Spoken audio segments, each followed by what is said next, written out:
Yep. Yes, sir, it is. It's Tactical Crouch, episode 184. The show where Volamel is completely correct, I'm halfway there, and Yiska's hilariously wrong.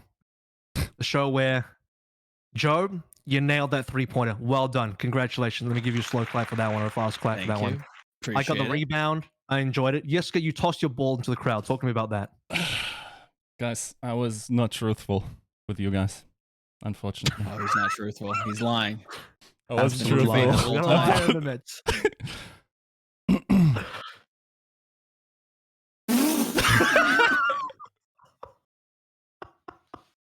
See what the fans don't know is they don't know that we were having a tech dilemma and a minor crisis beforehand. Like, well, wow, it's strange that we can't see you. We normally see you in the preview of our stream every week, but for whatever reason we can't see you. Isn't like Discord just like, or isn't OBS just kind of like screen capping what's on your screen? So if we have you on the screen, we should see you, right? He's like, yeah, I don't know, guys. It's really weird. It's strange.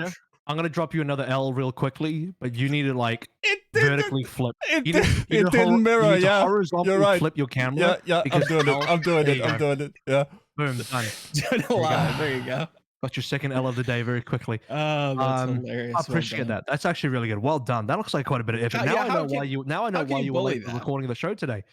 I definitely. Did you go to your meeting with that? Did you even have a meeting? I don't know what to believe anymore. I had an actual meeting, but the thing is, looking like this, or we didn't have cameras on. I was putting it on during the meeting, but I was intently listening. I didn't miss it on.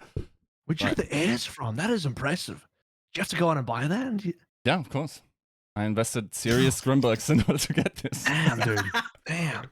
It's the only thing they're worth these days. So I see you've invested the money that NA teams paid you to get your makeup done. I wish they would have paid me. It would have been worth in that case. But I'm just a poor idiot. All right, before we get into the true roasting as I'm stoking the flames here, I'll give a big shout out to our Patreon supporters for this episode 184, brought to you by Battle Crab, Refined Bean, Bronzebot Boohow, Chare, Chris R34444, Fabled Steven, Hunter Tane, Casher67, Lolshin, Rex Zane, Sir Girthalot, Wilma D, Yiska's All Percentage Shower Gel, and Your Misery. And relevantly enough, I think there will be a little bit of misery here. And we were prepping earlier. I was like, this is going to be an interesting show. I want to pull the guns out nice and early. I didn't tell you to buckle up, Yiska, but I think you were doing it anyway. You were just getting ready. That barrage. Already put wall paint on, yeah. I agree with Joe. I think the best stuff got put out on Twitter during the actual weekend itself. While you soundly went to bed, I'm sure you went to bed real easy. I'm sure you slept extremely well that first night. But as soon as you woke up, I could only imagine how good it must have been. It felt really give us bad. A walkthrough. So a play by play. Tell us how you felt the night before and then how you felt in the morning. I want to know. Yeah. Wait, the night where I said, okay, waking up to Shanghai Dallas final? No. From the start, from you taking the first shot from the bow, starting the war, and then ending it on your face. Just from first fire to ceasefire, So, right. So, we are on this episode. You're being a smart asshole about it. Like, comps and stuff. Like... maps. I'm calculating the maps. I'm doing that mental arithmetic. Like, this is what you sound like in my head. I don't always. I sound like Ogre Magi. Yeah. So, exactly like this. So, I'm thinking like you guys are high on Chengdu, and it's like such a losing bet, right? Like, how often do you think like this team should be good? And I'm like, well, when it comes, when it's in the high pressure situation, they will surely crumble. Yes, on paper, their meta iterations and everything, they look great. So what I do is I get off the episode and then I mock you guys a little bit because like I want to set the stakes, right? Like I want to be able to celebrate my wins. So I tweet and then they predicted Chengdu over Dallas, right? Still soundly thinking like 80% of the time Dallas wins. Probably a little bit less, but whatever. So we're getting into match day. It's not as fun anymore suddenly. They suddenly got a map, which we said they could have a map, and then they got 2 maps. Yeah. And at that point, it becomes a problem.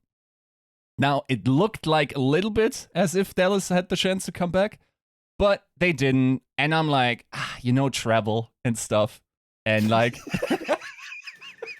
Wow. And like Rush will figure it out. I trust him, man. And then he didn't figure out shit, dude. He didn't figure out fucking nothing. He figured out absolutely nothing.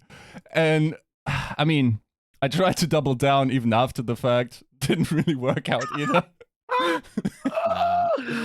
They never learned. I appreciate that, because if you doubled down and then you won, it would have been pretty epic as well. But I appreciate that effort. I can imagine. So how many maps? I think you said Chengdu would win like 1 map total. The entire weekend, yes. Not a game. So as soon as they won the second map, you're like, damn, they've kind of doubled up here. Yeah. On what I thought they'd do already. This is like already 100% better than I expected. 3-0 came through. Oh, it wasn't a 3-0. It was a 3-1. The 3-0 didn't come through until the next day. But like, it could have been a 3-0. I think it should have been a 3-0 even, because that first map on Lijiang was like, it was, if we go back to it, that was close enough that my expectation was that Chengdu should have probably won that first map. Yeah, I mean, reasonable. I'm not even just saying that because like they won and there's some hindsight 2020 now. It's like, no, legitimately, no one's going to do this, but the proof is there on my co-stream. When I was co-streaming that first map, after that first map, I was like, I think Chengdu should have won this map. Legitimately, I think they should have. So I think that's fair. I think Control definitely could have gone either way. I think that map was intensely close. However, I still to this day, I still look at Chengdu Dallas game 1 as a 3-2. I think Dallas, by all rights, should have won Volsky Industries. Dude, I think specifically their supports blundered really hard in terms of like milking the time bank. I think that last point was like gone, right? Like you can't win that fight. You're only just like trying to lose gracefully. Go ahead. I was going to say, I mean, I think we're going to get into some of the actual map discussion. I mean, we can get into that a little bit. Sure. I was thinking we could probably just go over our general thoughts before we get into real specificity. And really, to me, it's about put a pin in that. Really, to me, it's about like how much can we milk this whole Yiska thing. Bro, that's the biggest question. In my like, mind. no, everyone get off my back with fearless MVP when this fucker can't play a ball to save his life at the level that the other guy's gonna get out, dude. So I had further questions for you, Yiska, specifically, and that relates to. I remember you also said you spoke to some NA coaches. I don't know how many. I don't know who, and you mentioned that you mentioned that a lot of NA coaches specifically said that they believe they were way ahead. Well, the NA as a region was way ahead. They're saying that the entire season, pretty much, and they've said that last season. And I believe, like, I think the problem here's the thing, like, we are led to believe that we've been that there's the meta always, and everyone thinks that like the Overwatch space, right? Like season 1, season 2, season 3, less so, of course, but like the first 2 seasons sort of tell you like. There is a meta, and the best team plays the meta the best. When in reality, it is the best teams dictate the meta. Now, they look at their scrim results, try to play these ball comps. Nobody has a good ball in that region to that level, in NA, and they just think, well, ball is obviously garbage then, right? Like this comp can't work, thus bad, And the same thing was said. Yeah. To be fair about, for instance, Tracer, like last year, you could reasonably argue they didn't have great Tracer players in APAC. I think that was mostly true, with few exceptions, notable ones as well. And that's why they had to play Sombra. Well, maybe there's just great Sombra players and they're none in NA. Have you thought about that approach? And while I don't know if there's right or wrong answers in this, I think this is where the discrepancy comes from, where it's like you have one region that have like educated Sombra players and ball players, and then you have a region that thrives on like these rush comps with Rhines and even if not Rhine, then Winston comps, and it just doesn't work, right? Like against that particular meta iteration. So you just gotta lose then if you can't prepare for that situation. I'm also going to say that I think a lot of coaches in general are they're mostly going to back themselves and back their own teams and back their own region. First of all, I don't think anyone, because here's the other thing.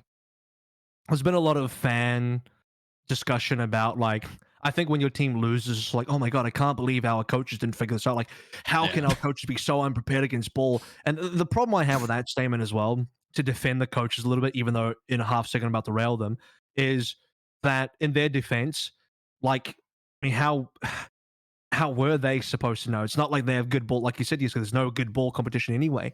The only teams trying to play that is like Paris, London, and Washington Glads, I guess. There's like 4 teams, and of those, I'd say none of those 4 teams are nearly as good as Chengdu, Shanghai. And you could say, like, yeah, but I'm not gonna say that all of APAC is excellent at the ball, because you have other teams that are playing it because it's the meta, but would still prefer not to. Namely, Hangzhou. The Gushui played a lot of ball this last stage, but he looked still way better on the Winston, right? So Yakpong played a lot of ball, but Tank Line for the NYXL still been a problem. So yeah, they've tried, but only 2 teams out of APAC were truly mastered in the ball. So I think there's some defensible positioning there from the coach's POV, where it's just like, we know what we're good at. We've, in their mind, they practice against whatever available ball was in the NA region. They thought it was pretty bad because the teams were pretty bad. But it's hard to know until you get there, and you have to understand as well. This Overwatch as a esport is, in terms of international competition, is super young. It's literally like a year and a half old in terms of international competition, because we had playoffs last year, and then we have all of this year for international competition. Previous to that, it wasn't international competition. It was all one region. We had one region, that's it. And anyone that knows esports and has a background at looking at other esports and being a fan of it, or now analyzing or doing anything, and you look at this, I'm going to use League of Legends, it's the main one. You have this very cross-region kind of thing happening, where there's so many different regions developing their own metas sort of independently of each other. There's always been this discussion of, no, my region's meta is better. No, my region's meta is better. And then they all clash at a Worlds event, and we see who's actually better. And as years have gone by, the Korean, Chinese metas and whatever they're playing end up being better, and then the NA teams start copying them. And that's the trajectory that League of Legends went. But early on, everyone backed themselves. And right now in Overwatch, we are early on, and every region's got to back themselves. This is why in June Joust, Shanghai and Chengdu and all the rest of the APAC teams back themselves as well. They're like, no, we're not going to, let's Lucio and Warrior stuff. No, we're not going to deal with that. And then they had to deal with that because they ended up, being wrong about it. I ended up being wrong about that meta as well. But, partially that came down to the fact that the bans just favored the NA meta so much better.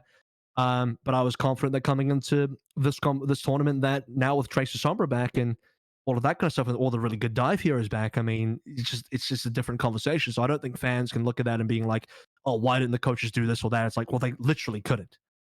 Yeah, they do not have the adequate practice. It's also, like you said, it's difficult to kind of have the foresight to say, okay, what if we are wrong? How do we practice for it, but do we give ourselves the time to try to think on it, or do we just double down and just become the best in our region, right? It's kind of the same conversation I feel like we had, or maybe like we danced around or had adjacent conversations to, looking at 2019 with like the stage 3 GOAT's death, with Shanghai coming out showing some triple DPS looks, I believe, with Pharah, if memory serves. Yeah, that was Pharah. And a lot of the same very broad gameplay design was kind of showcased here. It kind of, not only does Shanghai win, but they kind of win in a very similar way, where they're circumventing the death ball, surrounding it, breaking it apart, things of that nature. But yeah, NA teams, I do feel for them. I think they were put in situations, again, outside of really anybody's control, which we'll probably get into. And it's unfortunate for them, but it's also the nature of competition. Again, like when you have, like AVRL said, 2 very colorful bubbles and they meet, sometimes you just get caught, right? Sometimes there is just a stylistic mismatch, and it just happened at a regional level, and that happens. Ideally, that doesn't always happen, because you get very lopsided tournament results like this. But Yeah, I don't fault anybody in NA. I think they did their best to try to adapt. Dallas had a few interesting looks, but yeah, ultimately There's no time. little late to the party. Yep. There's no time. You can't, like, are you going to spend your time? Because here's the other thing, the fans have to understand is, like, if you're an NA team playing the NA region, why would you be prepping against APAC Ball when no one in your region is playing that, and the competition you are playing against is playing more Brawl type compositions? You need to practice and you need to beat the teams immediately in front of you first.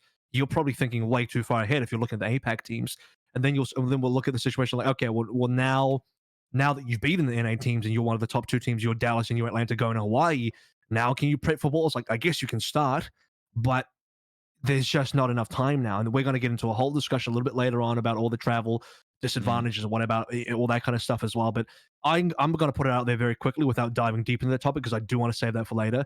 And the long and short about my opinion on that is that, like, even if the NA teams did play from home on low ping and had that entire week to prep, they still wouldn't have been prepared enough. Why? Because the APAC teams have been playing this shit for a fucking year. They've been prepped for this for the entire fucking lives at this point. Their entire careers they played this. Yeah. Right? The entire season they played this. And any teams are going to try and catch up now, it's not going to happen. That's the thing. It feels like, to go back to the metaphor that we had last show, right? Like, we had like the Grizzly against the Silverback. Suddenly there's a platypus that just has like poison, is like, you'd have no idea what you really do against I guess you lose as a Silverback gorilla then. I guess like it's over, right? Like I don't know, like shotgun. it's such a weird set of circumstances, and then paired, honestly, it sucks that we have to bring it up, but with the disadvantages of that region in terms of travel, it's unfortunate. I will also say it's not just travel, it's also ping that is still a little bit worse for the NA teams than for the I don't think that would have helped. I'm legitimately of the opinion that, let's say they played all on LAN. Let's say that everyone was on LAN, low ping, everyone was equal in terms of the amount of practice coming into it. The APAC teams in this meta would have won in regardless. Well, and so I think anyone that disagrees with that that's you're having some hard copium, because I don't think the NA teams would have been prepared enough regardless. So, like, basically, if you think like there's no way to catch up, we're now going into Content Cup. Nobody's practicing for that then, for that comp. So you must think the Eastern region now is the favorites to win the Overwatch League this year. In terms of this, let me be clear about something. When I say there wasn't enough time to catch up, I mean in time for the Summer Showdown. Right. Now, if you start trying to catch up now, who knows? The problem with trying to catch up now is we don't even know what the meta is going to be. And let me just drop a real quick tidbit here as well, because I know people listening will be wanting to know this. But no, we are not going to be talking about hero pools for Countdown Cup this episode. We're going to be saving that discussion for next episode, when that information is going to be out, and then we're going to be saving all that for like a nice juicy preview of the Countdown Cup episode, rather than trying to tack too much onto one episode here that is not thematically, sound into one topic here. I'd rather spend most of this episode talking about what has happened, and the next episode talk about what will happen. So, but in terms of, can NA teams catch up in terms of meta? Well, it's like we don't know what's going to be played in the Countdown Cup, and the meta that's going to be playing Countdown Cup is what all the teams are going to be focused on. So really, this entire discussion about like what happens to this ball meta might not actually be relevant until we get to playoffs, and then that's when the hero pools are gone again. We've got two card. We've got and somebody can correct me if I'm wrong. I won't even necessarily go there and look like a doofus, but we have 2 hand reveals to decide the season. We have a playoff patch that undoubtedly is probably coming. And then we have hero pools for Countdown, right? Those could be very impactful if they mimic or showcase a lot of the same heroes that the APAC teams have been thriving on. Vice versa, it could also benefit the NA teams as well. Like, if Sim becomes the new hotness globally, then NA will have the advantage. But it could be none of them, right? There's a lot of just duds that you can just pull that nobody really has the advantage. At least at like a macro level, I'd say. Maybe at like a specific like hero level, maybe if like Tracer continues to get play, right, maybe APAC kind of can pull ahead, but it's tough. Let me drop in real quick as well, because I know someone after I just said what I said has already typed up a comment in the YouTube chat about like, oh, what about when Shanghai and Junjiaos, they did a 48, 24-hour turnaround versus the Dallas Field, like you saying teams can't catch up. Understand that's like a very unique circumstance. Understand that that is the exception to the rule. Well, and that also that may never happen again. They did it by playing what they know how to play, right? Yes, they already had a ball in their pocket. They already had something prepped up and practiced.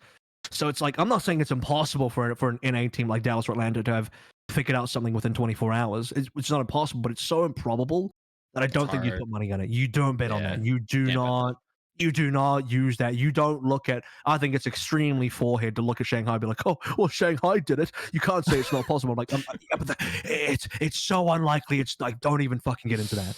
Please delete that comment now. Like, press the backspace on that comment. You're not correct. It's so rare. It's just because Shanghai did it doesn't mean that anyone else can do it. It is so rare. But yeah, I mean, I think the past weekend was a lot of fun for many reasons. Obviously, because like I think Joe and I were much heavier towards APAC. Joe was like super deep in. I'll admit, I was a bit of a coward. Yiska, you held me back. I'll blame you a little bit here. Like you. No, it's worse. Your heart held you back. If you remember, you say, I'm with my brain and like, oh, Chengdu and like, yeah, you didn't go with your brain. I said I think it's going to be a potential APAC 1-2 finish. I wanted to pred Chengdu beating Dallas, and here's where I really boomed myself in preds as well. I preded Dallas beating Chengdu because that's what my heart wanted to, because I couldn't bring myself to pred against Dallas.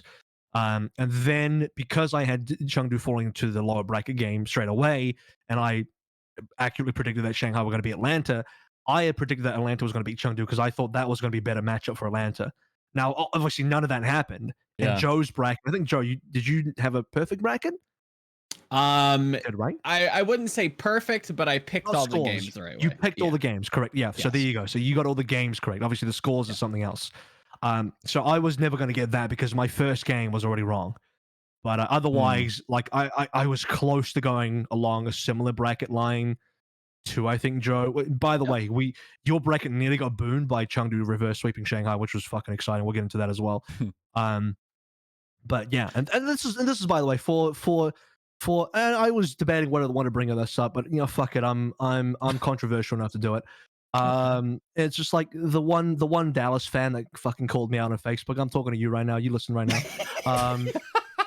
Saying I don't have disdain for Dallas Fuel, first of all, and most of their fans. I say most of their fans because really the disdain I have is for people just like you, just specifically you and people like you. That's what I got disdain for. But the 99% of other Dallas fans and their team, I got nothing against. Understand that I have predded Dallas a lot, most of my preds, and I can show you my literal preds anytime you want. You could, I think you can even look mine up. Maybe, I don't know. You'll see that I predded Dallas a fuck ton. I even predded Dallas last week when I didn't want to. Because I don't know, I was sipping the juice. I was deep in the Dallas copium, just like you were, and I predded that shit just like you did, and we were both wrong. Because I also predded Dallas. Understand that. Also, like, I don't know. I've said plenty of good things about Dallas, and I'll say plenty of good things about Dallas here as well, even though they lost, and I still have good hopes for them. I got nothing but love for this. Understand that also, I was one of the biggest and still is biggest Element Mystic supporters. And for the longest time, I wanted to see that entire team from contenders put together in one Overwatch League team. And now that dream has been pretty much realized in Dallas Fuel. So like let's just cut the narrative right there. Because anyone saying I got something against Dallas is completely fucking false. It's actually a lie. That's completely untrue. There's strong evidence. Look at all the stuff I've done, and you'll see that's completely untrue. As far as the fan discussion goes, that really started when in June Joust, I put it in favor. This is when, by the way, Dallas Fuel fan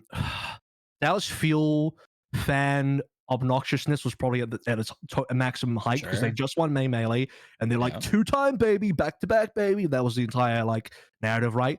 And I was contrary to the narrative, and I said, actually, I think Shanghai maybe has this one. And I specifically put it in favor of Shanghai, even though Dallas were the hard favorite coming into it.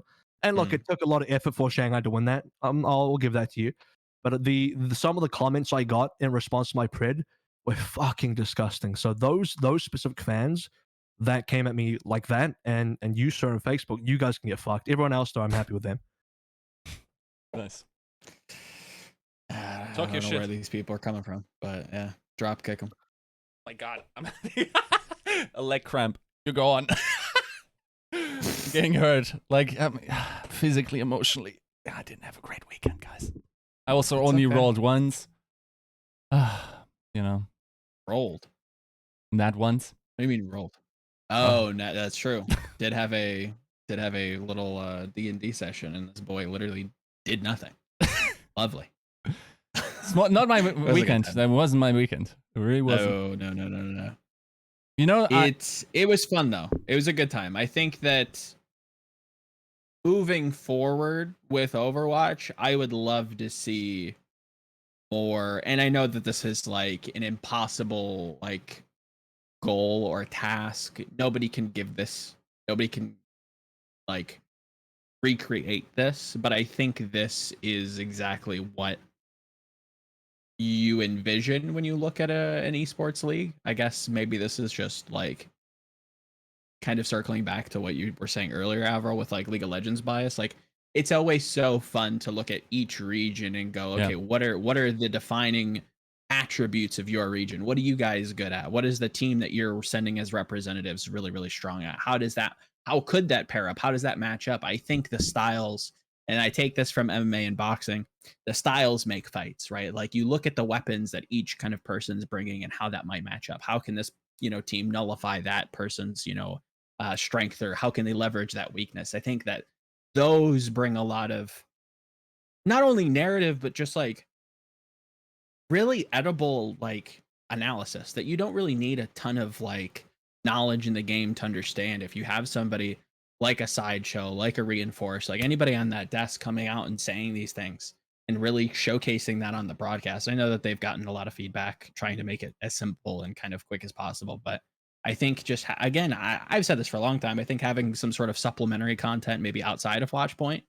I love Reinforce's Telestrator stuff. I think that does a great job of dancing around the bigger topics. But when you have competitions like this that are so stylistic and that can be really, fully explored at like a not a granular level, that might be, you might be losing people, but there's a lot to explore here, especially when we get to grand finals, maybe even playoffs, right? I don't know if I get the overall point. What's the?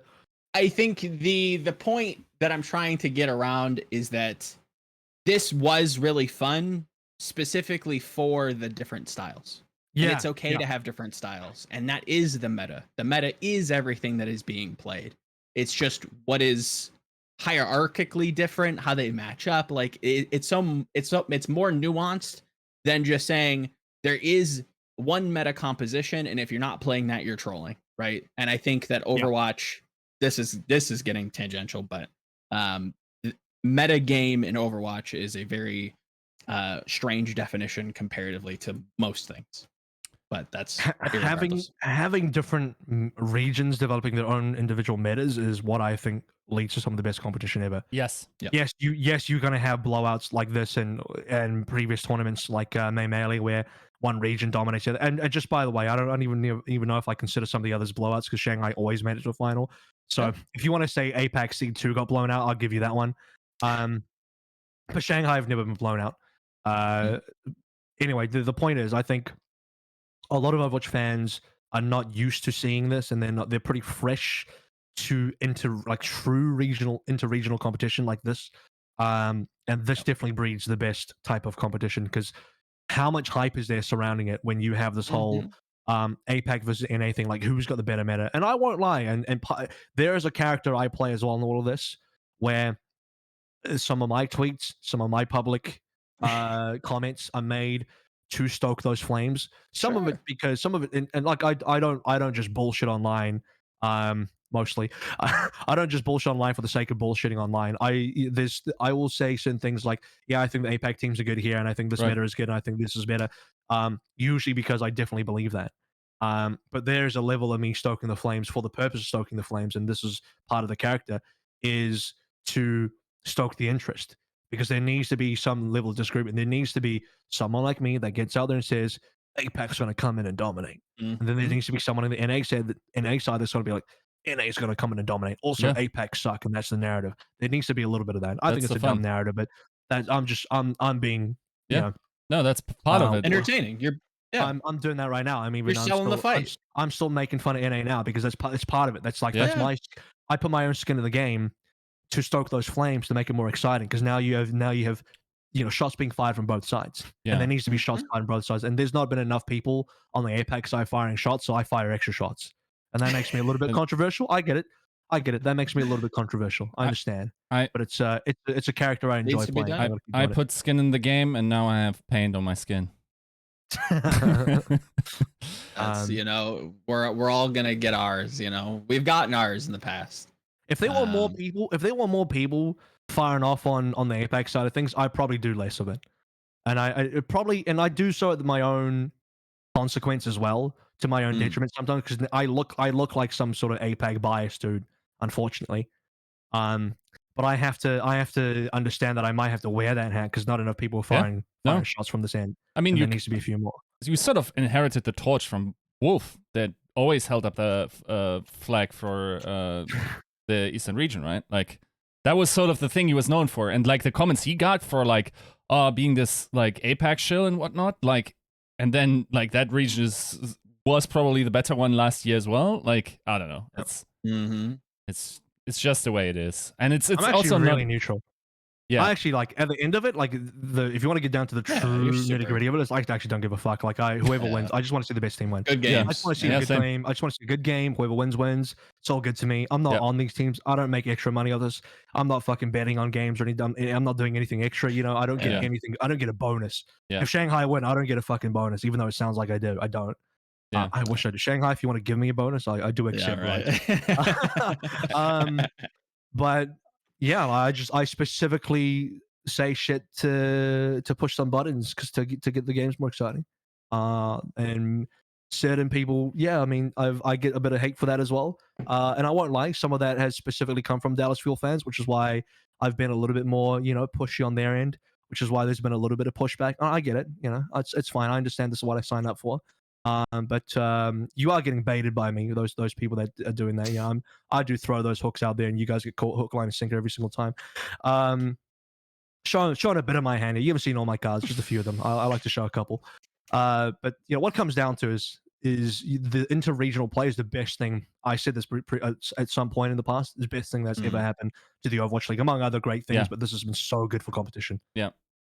If anything, there should be more. Like if you compare it to League of Legends, like when you look at like even the outer regions that usually are perceived to not have a chance, they can often punch above their weight because they have a meta read. Like we saw with Turkey, we sometimes see it with Australia. Like that's exciting. If you want upset potential to be at its highest and feel the most rewarding, you let those ideas just like stew in their own pot all over the world, and then you bring them together, right?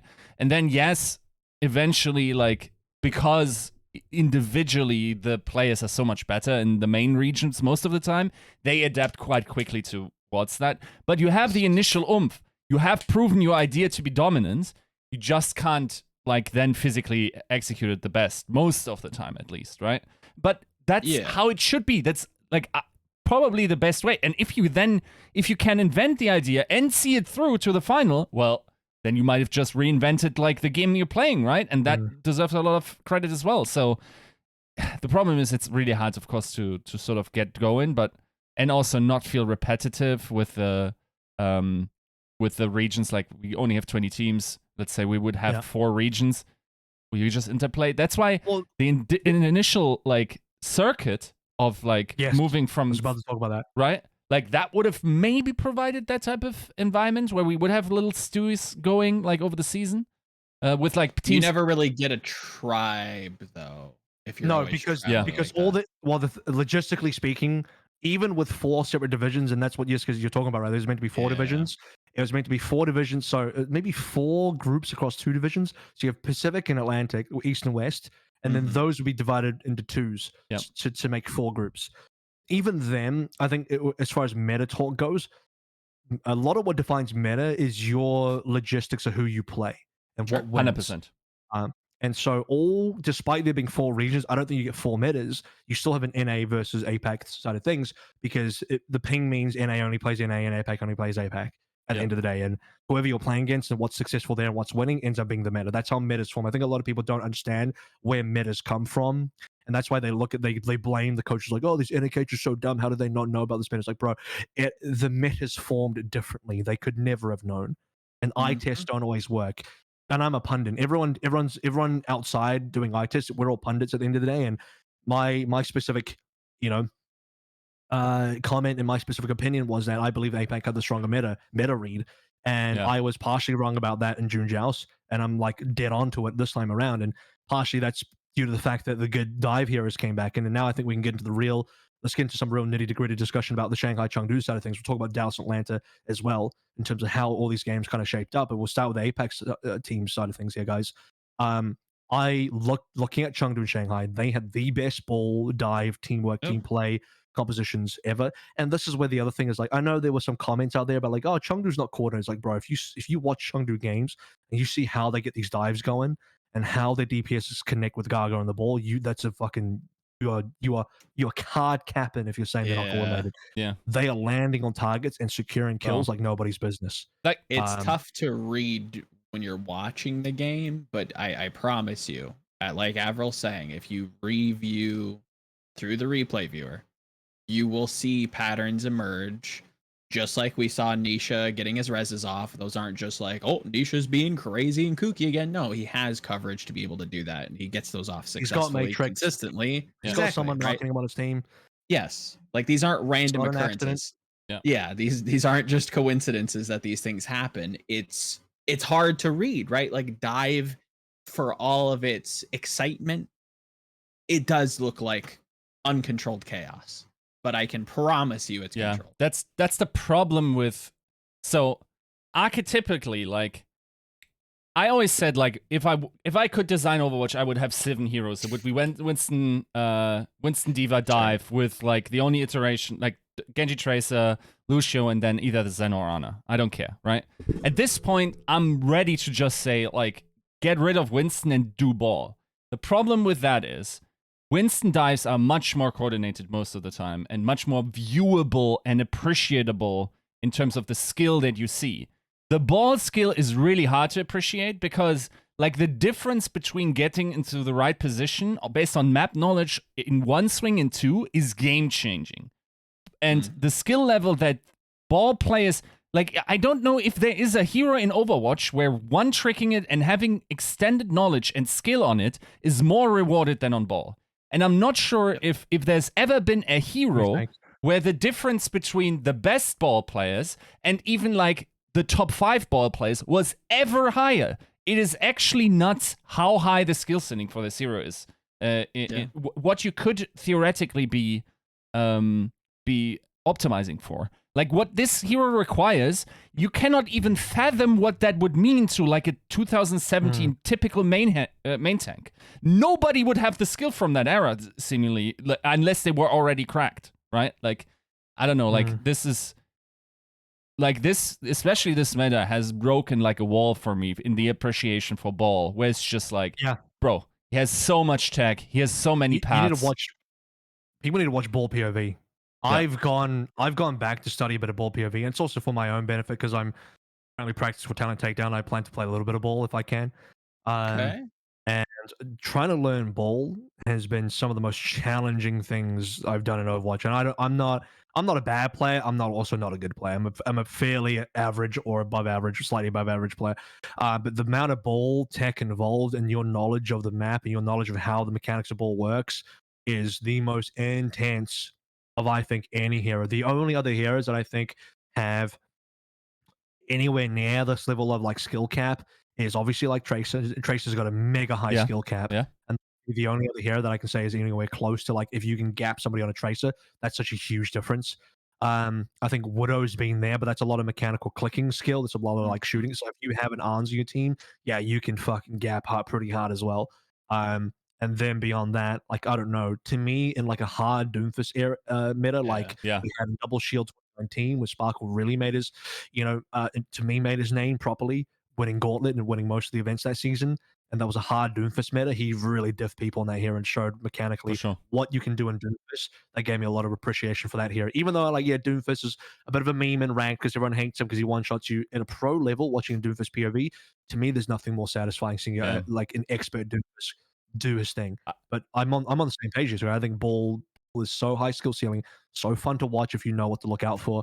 I don't even think Ball Diver's complicated or messy or chaotic to watch. You can't tell me this is more difficult to watch than double sim walls and double May walls being dropped at the same time. With teleporter bullshit like that is, you can't tell me Ball Diver's harder to watch than that. The NA meta was so much harder to watch.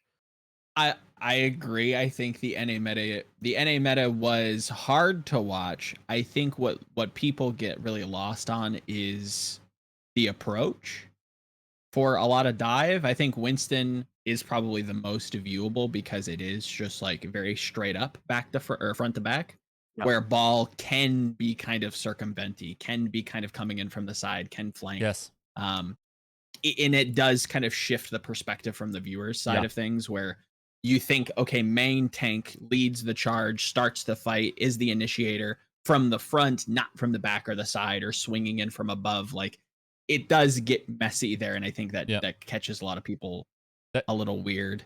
But yeah, like you said, double May walls, sim everywhere, double diva bombs. Like, it's not an easy game to watch. Period. That's the thing about Ball, which is probably harder. Maybe I'm wrong, and maybe people understand it. I don't have the insight into that, but I feel like Winston is pretty easy to understand and like to. So Winston gets in. Now he's in. He's committed. Like, there's not much he can do. Like, you see the gigantic bubble on the screen. That sort of dominates it. Mostly in the middle of it.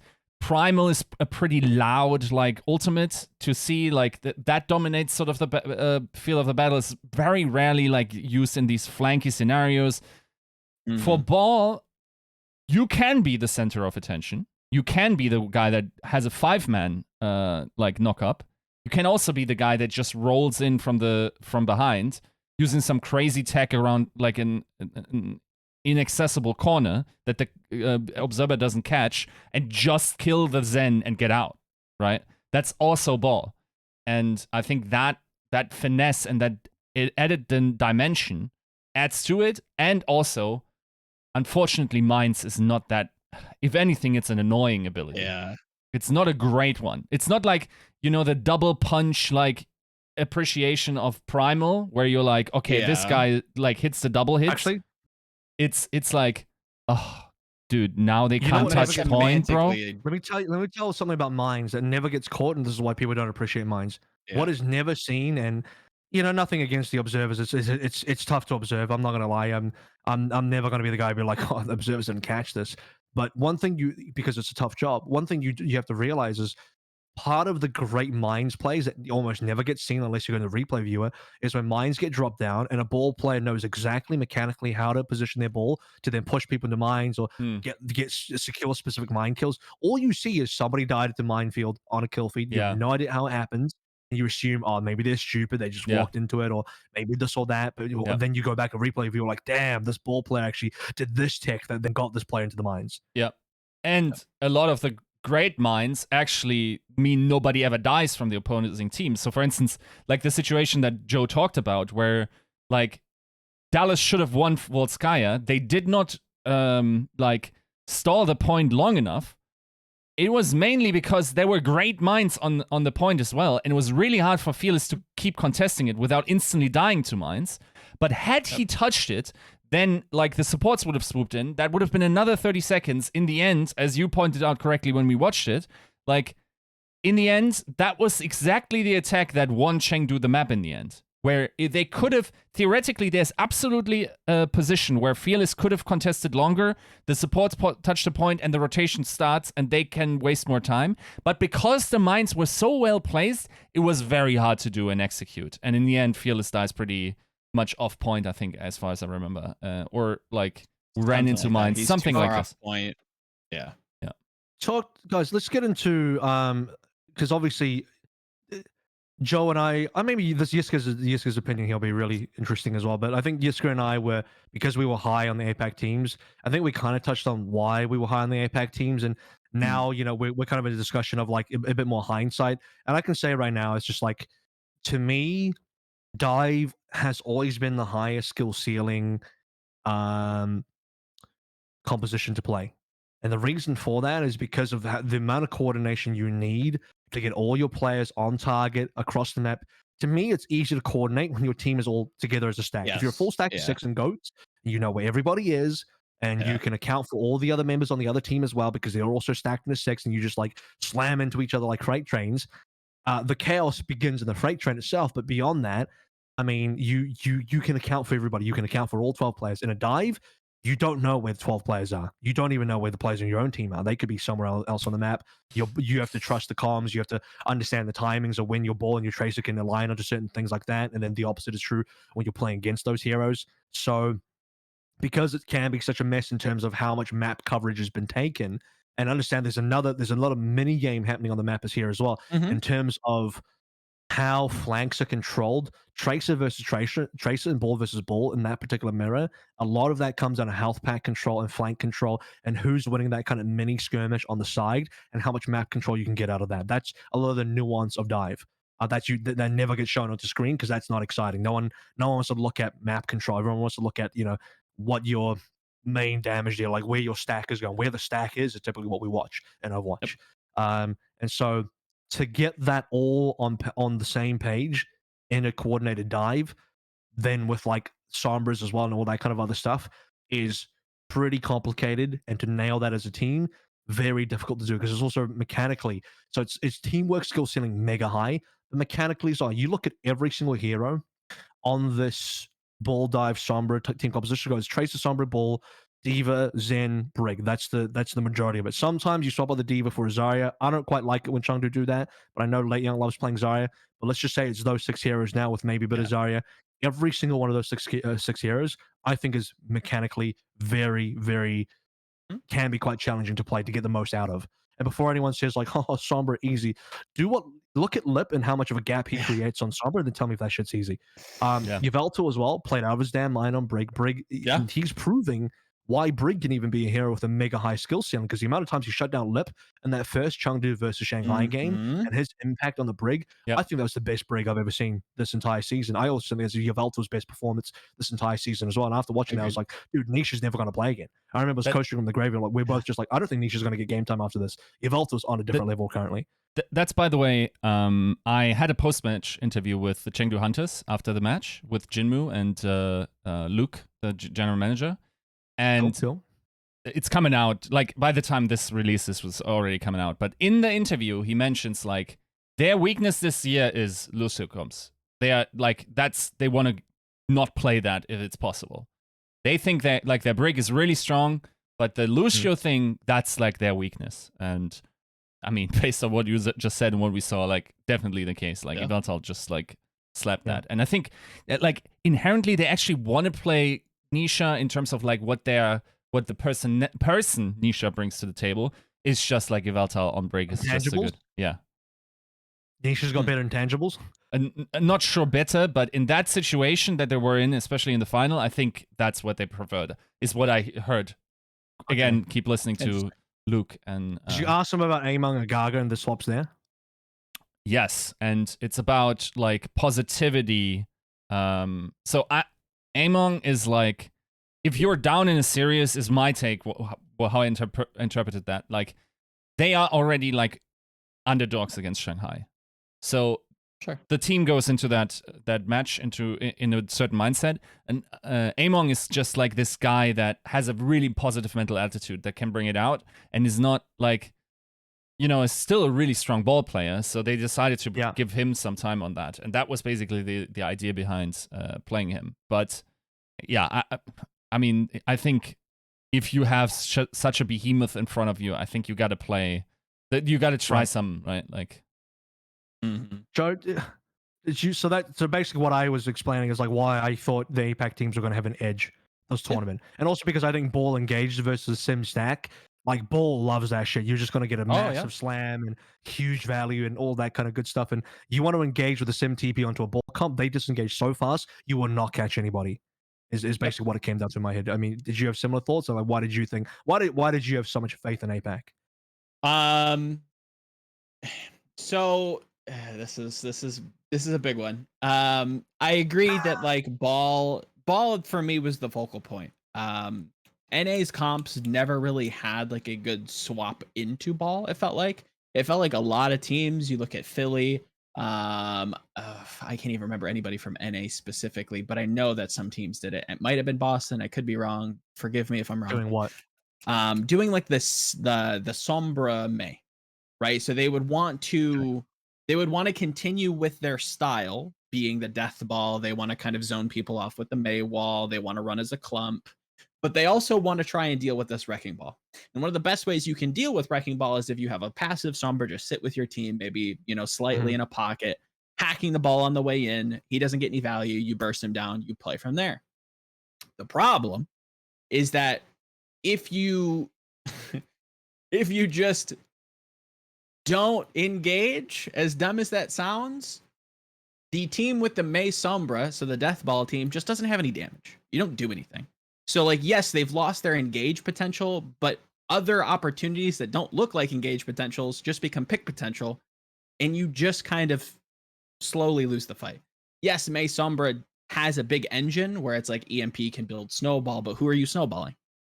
Snowball, I mean Blizzard.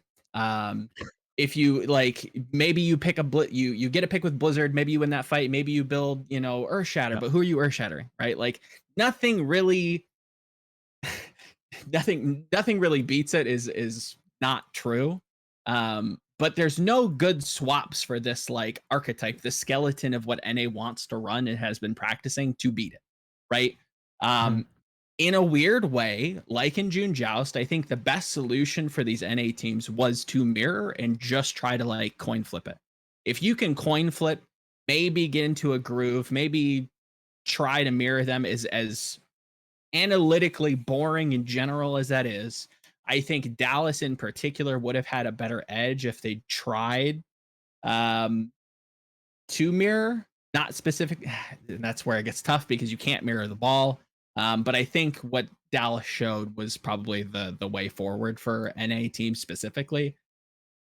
It's asking a lot, but you think that instead of what Shanghai shown in the Chengdu Shanghai matchups? Because if anything, I think Shanghai showed what is a possible counter. I think Dallas were lost. I'm not gonna lie. I mean, we can talk about Shanghai first or Dallas first. Maybe it's a little bit more relevant to talk about Shanghai first because they were. Oh, so you're talking about like the Reaper stuff? Yeah. So what Shanghai did was they ran Reaper Sombra with like an Ana. Let me just I'll just go find the VOD. Ana Zen was on route, but so it was. I'm picking up on it now. It was mainly Reaper. It was mainly built around Reaper. Reaper Sombra is the core.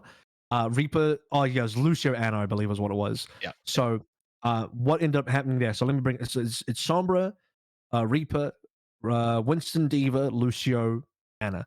So it's got some looks from the previous June Joust meta. Namely, it's got the Reaper, Winston, Lucio, Diva part of it. So that's all June Joust. And then you got the Sombra from this meta, and then you've had the Ana, which is just generally good with both a Reaper and a Winston, right? So that just kind of works in that regard. And the reason why Shanghai can run something like this is because they had a really good look in June Joust. Obviously, they showed that the capability to play, you know, that June Joust core, Lucio Reaper stuff. They showed that they can be the best team on that, even above Dallas Field, which was very impressive. So they got that in the back pocket the entire time. Also, they're a team that is far more comfortable running this Lucio compared to a team like Yiska said, Chengdu, who don't really want to run the Lucio. So that was Shanghai's quote unquote counter to the ball comp. And it's not. There are some key differences here compared to what maybe the Field were even running. So if I look at what Field were doing, they were doing Tracer, Sombra, Winston Diva, Brig, Ana. So the only things what Dallas were missing in that comp was the Reaper and the Lucio. And I don't know, I'm trying to figure out in my head as well if that makes all the difference. In my head, it's not even a hard count. I don't think Shanghai's comp hard counters Chengdu's comp with the ball in any sort of way. But I think what it does do is it has a lot more. I feel like you can't engaging on this team is a little bit different because the Reaper Yeah. specifically punishes the ball just that much more. Obviously, the Sombra does, but the Sombra existed anyway. Yeah. Lucio has the disengage and engage options. And it's just like a different style of playing for Shanghai that just goes back a little bit more. It's just ever so slightly different from what the NA teams were trying to do. They ended up being successful. I think in a natural progression for NA teams, I think this is probably where I'd like to see them end up. In hindsight, I think maybe if Dallas wanted to run something akin to what they were doing in Melee and June Joust, running like the Moira Lucio and just being super high tempo with like a Reaper, a Sombra, like Winston, Skeleton, or archetype, whatever you want to kind of call it. I think that would have been successful. Atlanta is a little bit dicier. I think the way that I looked at that in the finals for Shanghai Chengdu, it didn't feel like Chengdu really expected or had an answer for it. I felt like the comp in general that Shanghai chose to run to try and counter Chengdu, it felt like there were some things that you could leverage.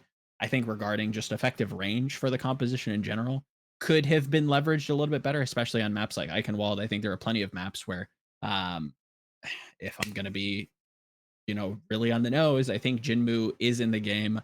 You obviously have main supports that can play Mercy. I would have liked maybe a Farah looks a little bit Versus Ball. more competitive.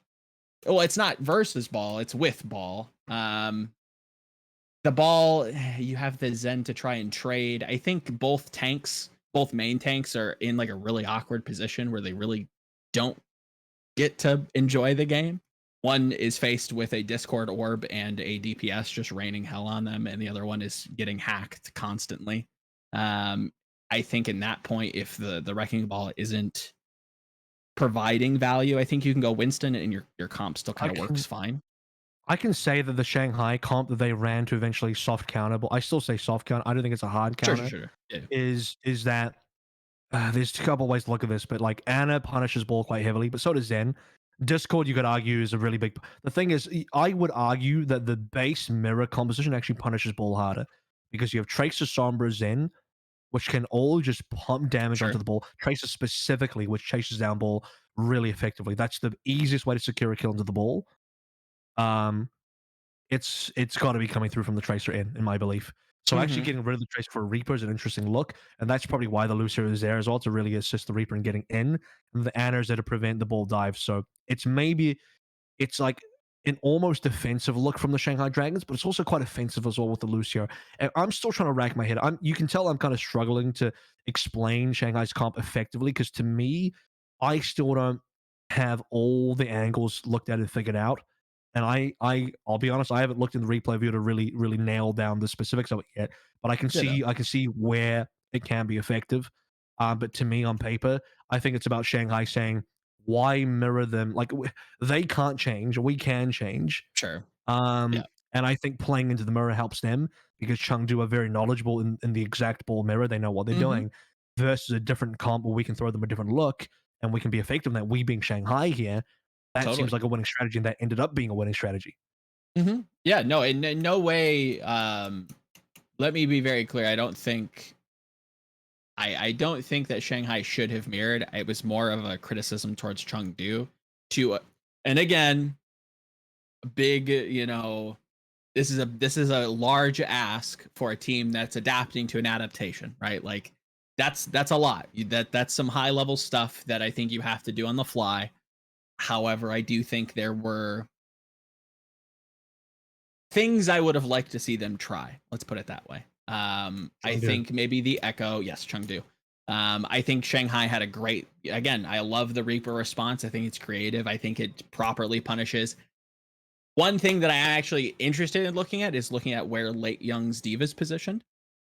That could be another big target for them, just to bust him out, have him run off. They don't have a ton of healing. You look at, once your packs are run out on Yveltal's Brig, right? You don't have a ton of direct healing. You're kind of relying on just offensive pressure, kind of like keeping them off of you. And the tiny amount of burst healing you do have are soaked into tanks. So that means your Tracer and your Sombra have to play for the literally just for themselves. So Leon played a Lazari, remember? Sure, and that's even a worse target to get jumped on, right? If you don't have your personal cooldowns and you're out of position, you're kind of I think Zarya gets owned by speeding Reaper, honestly. 100%. And that's why I think you put him on the Diva, which is correct. Obviously, a weaker hero for him. Not known for his hero pool, or the depth of his hero pool. So that's maybe where I think they could have leveraged, if I have to guess. Yes, Gaga has the threat of the hack into the Reaper pressure, but I think a majority of this probably is coming from Late Young, kind of unintentionally eating a lot of resources, taking a lot of Harmony time, taking a lot of packs to himself. Everybody else has to play with very, very low resources, which caused them to be kind of starved and kind of have to make some hero plays, right? And I think you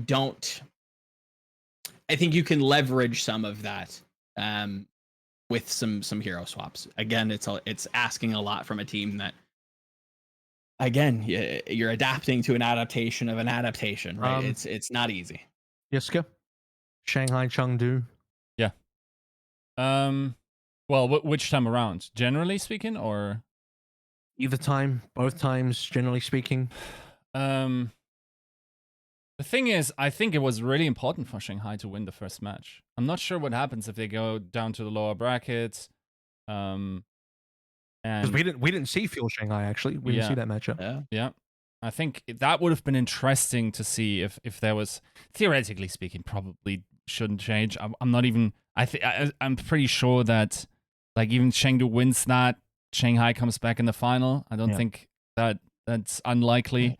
Especially seeing how gapped they felt later on. But I will say, like, I feel like the timings of those matches is not inconsequential to how much preparation you have for the final. Because if you're the winner bracket final team, you're done way earlier with playing and can prep for your potential finals opponent.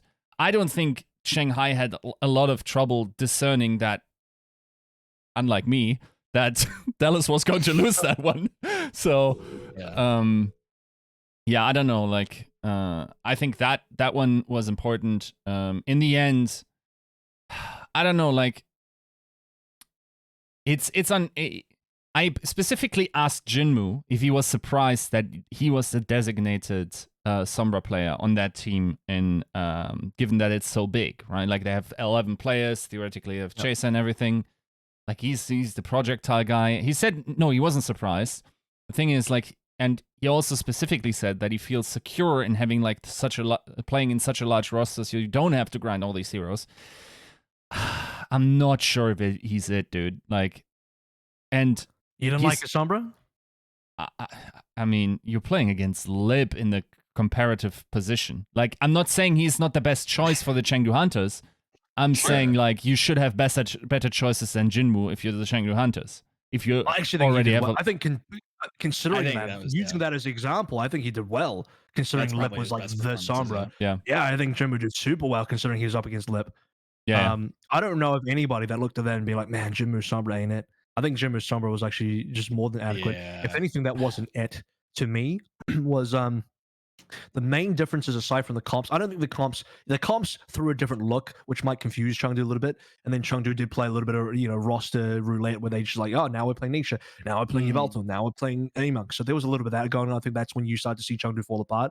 But even before then, the first sign to me was that you didn't have the pop-offs happening that Chengdu were happening in that winners bracket, namely, and it's hard to rail. I'm not going to rail on the guy because I think he had an amazing game.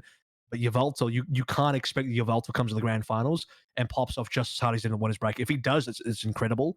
But he played so well in the winners bracket finals. I don't think anyone can really repeat that performance again. Like, lightning doesn't strike twice like that usually, unless you're some sort of god tier player like Leave, apparently. Yveltal was not destroying a lot of, why actually, if you'll notice the first winners bracket game, Lip didn't get high value. And Jimmy actually got a reasonable amount. A lot of that was because Yveltal shut down Lip so hard all the time. Yveltal really gave Lip a hard game. And that didn't happen in the grand final again. Not even to Yveltal's fault. Like, again, you can't just expect him to repeat his insane performance. Monk, I saw, he was probably the only player in the grand final that really popped off on the Zen specifically. He got some good damage, got some good kills. Everyone else, I think, started to fall flat. And yes, even Leave. I think Leave didn't even pop off as hard as he did in his winners bracket final. So he didn't even get that superstar performance. So everybody outside of Monk for Chengdu, to me, kind of fell flat in the finals versus Dragons. Yep. What I have to say about like APAC is, and I haven't looked at the stats, but it feels so strongly to me that this is the case. Is the success rate of bombs for Fledder and Leave is something else we see in NA. It's not like it's like the aim and like the blink management and whatnot. That's on par in NA. Nobody's sticking them like those two are. Like it's actually nuts. Like Profit is Leave and Fledder getting more pulse sticks. Pulse sticks and also pulse kills, pulse value generally speaking. Like Profit, honestly, like his bombs are probably not half as significant as Fledder and Leaves were. Like, dude, Leaves like 180 disgusting flicks at times, right? Like, I don't know. And yes, like Leave, of course, it's unfortunately very often the case that when your team is so heavily slanted towards like one superstar player, that it therefore also is much easier to shut it down because you can just reallocate sources. Almost everyone else on Chengdu, like, I mean, Late Young against Void. Just think about that, right? Yeah, that's tough. That's a roughie. Like, I don't mind Gaga Fate. That's probably possibly even a winning matchup for Chengdu there. But like, you can't just have these consistently insane performances by Leaf, and it's unfortunate. You could argue you should have rather like turned it down a little bit against Dallas, and you would have rather had those pop-offs in the finals. I don't think you can choose when. Of course not. Yeah. But if you could allocate stats points, if you could, I don't think you need it necessarily in order to beat Dallas. You would have absolutely needed it in order to have a chance in these grand finals, right? I think if the winners bracket final was the grand final, like that is, I almost think that is the real grand final, because the actual grand finals was debatably, in my opinion, it's actually not a debate. I think the grand finals was not that exciting. I think every other match was. Even the 3-0s the APAC teams got against the NA teams were super exciting, just because the novelty of seeing NA versus APAC, even if it was a 3-0 stop, those were more entertaining to me than watching Dragons beat Chengdu 4-1. Now the winners bracket final was excellent. I think that is maybe the highest showcase of ball dive ability ever between two teams versus each other. The fact that Chengdu nearly got a reverse sweep, and can I break down for a second as well what actually happened on that last map? And this is something that for some reason I think some people may have missed, but Shanghai absolutely abused the fact that Chengdu has no flexibility in their lineup, and that's maybe the biggest weakness of Chengdu. Will always be the biggest weakness of Chengdu, perhaps for the rest of the season and the foreseeable future, because they have no capability of playing any other comp than the one they're good at. And look, if you are good enough to win on your comp, and people are just going to say like, "Oh, Chengdu's a meta-dependent team," in one sense, absolutely, you're correct. They are a meta-dependent team, but in another sense, the meta that they're dependent on is typically going to be the best meta when there are no hero bans. And once we get to the playoffs again, there's no hero bans, and they get to play all the stuff they want, they're fine. So I think being a meta-dependent team is okay if you always get to play your meta. Now, to get to what I'm actually trying to talk about is, if you looked at that last map, especially Mecha Base, there's the one sub-map, that is the one you really want to look at as a case study. Shanghai rolled out on a Brawl, and Chengdu were not prepped for it because they had no idea what was coming. In their minds, they had shaken a gentleman's agreement with Shanghai that says we're both just going to play dive the entire time. And Shanghai, in that last minute, they betrayed that. There wasn't actually a real gentleman's agreement, but I think Chengdu just expected Shanghai to play dive again. And Shanghai were like, we can bring a different look here. We can actually play Brawl. And you know what? Chengdu and I are going to expect us to play Brawl. And then Shanghai just completely confused and surprised Chengdu, who at that stage were going to be heavily behind. Even if Chengdu lose that fight, go back to spawn, change into a good team composition to counter it, you're already behind the 8-ball versus a team like Shanghai that's so good at controlling tempo. And no one can look at that and say, or you shouldn't look at that and say, oh yeah, well, obviously Brawl's the better team comp there. Like, how did Chengdu not know that was going to happen? Because they thought that Shanghai wouldn't do that. Now, if this was Chengdu versus Dallas, Chengdu versus Atlanta, of course they would expect that those two teams would bring out a Brawl. Of course Chengdu would play the counter comp. They would roll out with the counter comp, but Chengdu rolled out on the wrong comp. because Shanghai made a calculated gamble and they rolled up big time. And that completely boomed Chengdu out of the winners bracket final, in my opinion. Let's run down Chengdu's composition, because I think this shows it shows their hand, and in reality it also shows Shanghai's hand, right? So Chengdu's running McCree, Torbjorn, Orisa Diva, Baptiste, Brigitte. That's entirely great at, like Avril saying, beating a dive archetype, right? You have so much CC to kind of zone out people. You don't get a ton of value. The ball's not getting anything done. You have Lamp to kind of survive any kind of big plays. That's what they were trying to beat. They said, okay, we have the gentleman's agreement, but we're going to try and counter you, right? We're going to try and sneak this in here and give you a look. Shanghai, living rent free in their head, counters the counter before they even show it. Yep. Like, that's the level of mind gamery. Yeah. The reads that are going, like, yes, of course. How could you have known? But that's the kind of risk that Chengdu went for, and the risk that that Shanghai also went for, because if Chengdu comes out on dive, they get the tempo control. So it was a perfect storm of, like, this has to happen, then this has to happen. This counters this, and we think that it's. Sure, dude, I heard people like, why would Chengdu play that comp? Like, obviously Shanghai coming on Brawl. It's like, no, obviously Shanghai we're not going to come out on Brawl. Chengdu expected them to play dive, and it's just like the reads that both teams had made total sense. And Shanghai's read in particular, whoever's the genius behind the scenes that did that, whether it's Void, the captain on the team, or whoever's constructing the team comps, maybe it's Moon or another coach. That was the most nine-hand thing I'd seen from Shanghai, and all they had to do was play Brawl. Crazy. It's also maybe as a bit of context. Of course, this region is not great, like not big. So meaning you probably only have so many scrim partners. Oh yeah. And if you're a quality team, that probably also means in the run-up to the tournament finals, you probably played each other at every once in a while. Maybe you even scrimmed that particular map against them. And then it's unfortunately the case that sometimes you don't even get the levels of mind games that are going on there, because you don't have the contextual knowledge of like whatever they scrimmed against each other, right? But yes, like in the rock, paper, scissor, like atomic bomb, if you do not have like more than one hand sign, you're unfortunately outmatched very often, right? Like if you don't have more than one hand sign, you don't get a full jutsu. You know what I'm saying? Like you can't be shooting the fireballs if you just have one. Exactly. Yeah. You know what I'm saying? Yeah.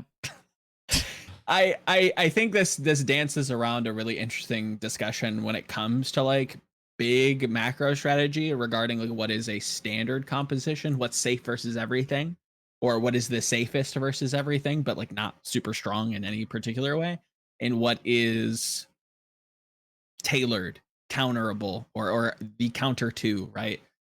This was very much like Chengdu tried to come up with a tailored strat with a logical like assumption that Shanghai was going to come out on dive. Shanghai read that and continued that thought process, saying if they think this, then we can do X. I think my biggest critique for Chengdu would probably be why not just swap? I don't like this matchup for Chengdu. I think you can. I don't like giving that up, but I think it's better than digging yourself a hole. You want a full 6-man swap. I want an identification within the first 5 seconds of the game. Maybe McCree just running over the hump of Mecha base at the high ground, or maybe coming in from the from coast side, identifying that they're playing Brawl, and then making the call or having that kind of practiced that if they come out with something that we don't like the look of, we can go back and we can swap dive. I'm sure you've checked through the VOD as well, but what they actually did was the swap they made was Jimmu goes from Torb to Doomfist. That was the one swap they made. Yeah, that's it. That's all they did. And I'm with you. I'm like, does seem a little strange to me. It does seem a little strange that they wouldn't just change more. And what's funny about this whole situation is, and this is maybe where we end the discussion on Shanghai Chengdu, is that the whole narrative would have been so different if Chengdu actually came out on their standard dive composition, expecting either a Shanghai mirror or Shanghai to go Brawl. and Shanghai perhaps maybe getting rolled on their Brawl composition because there's no way they can catch up to anybody and find anything to sort of engage while Chengdu runs circles around them, then the entire narrative would have been like, oh man, Shanghai's so stupid. Why would they run Brawl versus Chengdu? That's so dumb, right? Whereas now it's just like, oh my god, like why would Chengdu not run Brawl? Why would they not expect the Brawl? It's just everyone has such hindsight 2020. And it's hard to fight that. Everyone. Well, the problem is most people here, the real G's out there are the ones who make their preds before they know what the fuck has happened. The people that are 3-head are the ones that after they've seen the game and they've seen the result and they know what's already happened, then they're like, oh, why didn't a team just do this? Like, bro, where was your pred beforehand? Did you see this coming? No, you didn't see this coming either. You also got boomed. You unless you got skin in this game, I feel like it's so easy for people to look backwards. Hindsight 2020 is like, oh well, obviously this team should have done this. It's like, well, did you know that beforehand? Bring your pred out next time if you knew that beforehand. Anyway, it would have been a totally different story if Chengdu actually just came out on their normal comp, and then who knows what happens after that? Like, what do we play? Mecha Base and downtown. We would have had Sanctuary next. Sanctuary is actually the best ball map of all three, by the way. And then I guarantee both teams play ball. There's no way you bring out a different look on that. The only different look might be like Sigma Ball, but even then, that's potentially too slow. So who knows? I think Chengdu potentially win his bracket final. Do I then think Chengdu win the grand finals if they come through from the upper bracket? Probably still no, because I think Shanghai, when you actually look at the grand final, how prepared they were versus Chengdu versus the other way around, Shanghai have the capability to throw way more looks and Chengdu just don't. That will always be Chengdu's weakness, and Shanghai will always have that as an edge. And also, this is Chengdu's first ever final, by the way. I wouldn't be surprised if there were some nerves coming through on players in their first ever final. And whereas Shanghai, they've been in how many finals? And they've won how many finals? Straight. They've had, I believe, 5 titles now. I think that's the record. They have 5 titles, which I believe is one more than Shock, but Shock do have 2 championships. So Shanghai are the most like veteran team you can possibly get in terms of how many titles they've won and been to. Yeah. I mean, yes, sir. That's also something that Luke pointed out. It's like, and it's an interesting aspect that maybe snuck up on us a little bit, is a lot of the teams that are doing well in Overwatch League actually have established cores that have played for each other for a long time, right? Like, Shanghai has been together in this constellation for a hot minute, while Hunters are like 8 months in with most of those players.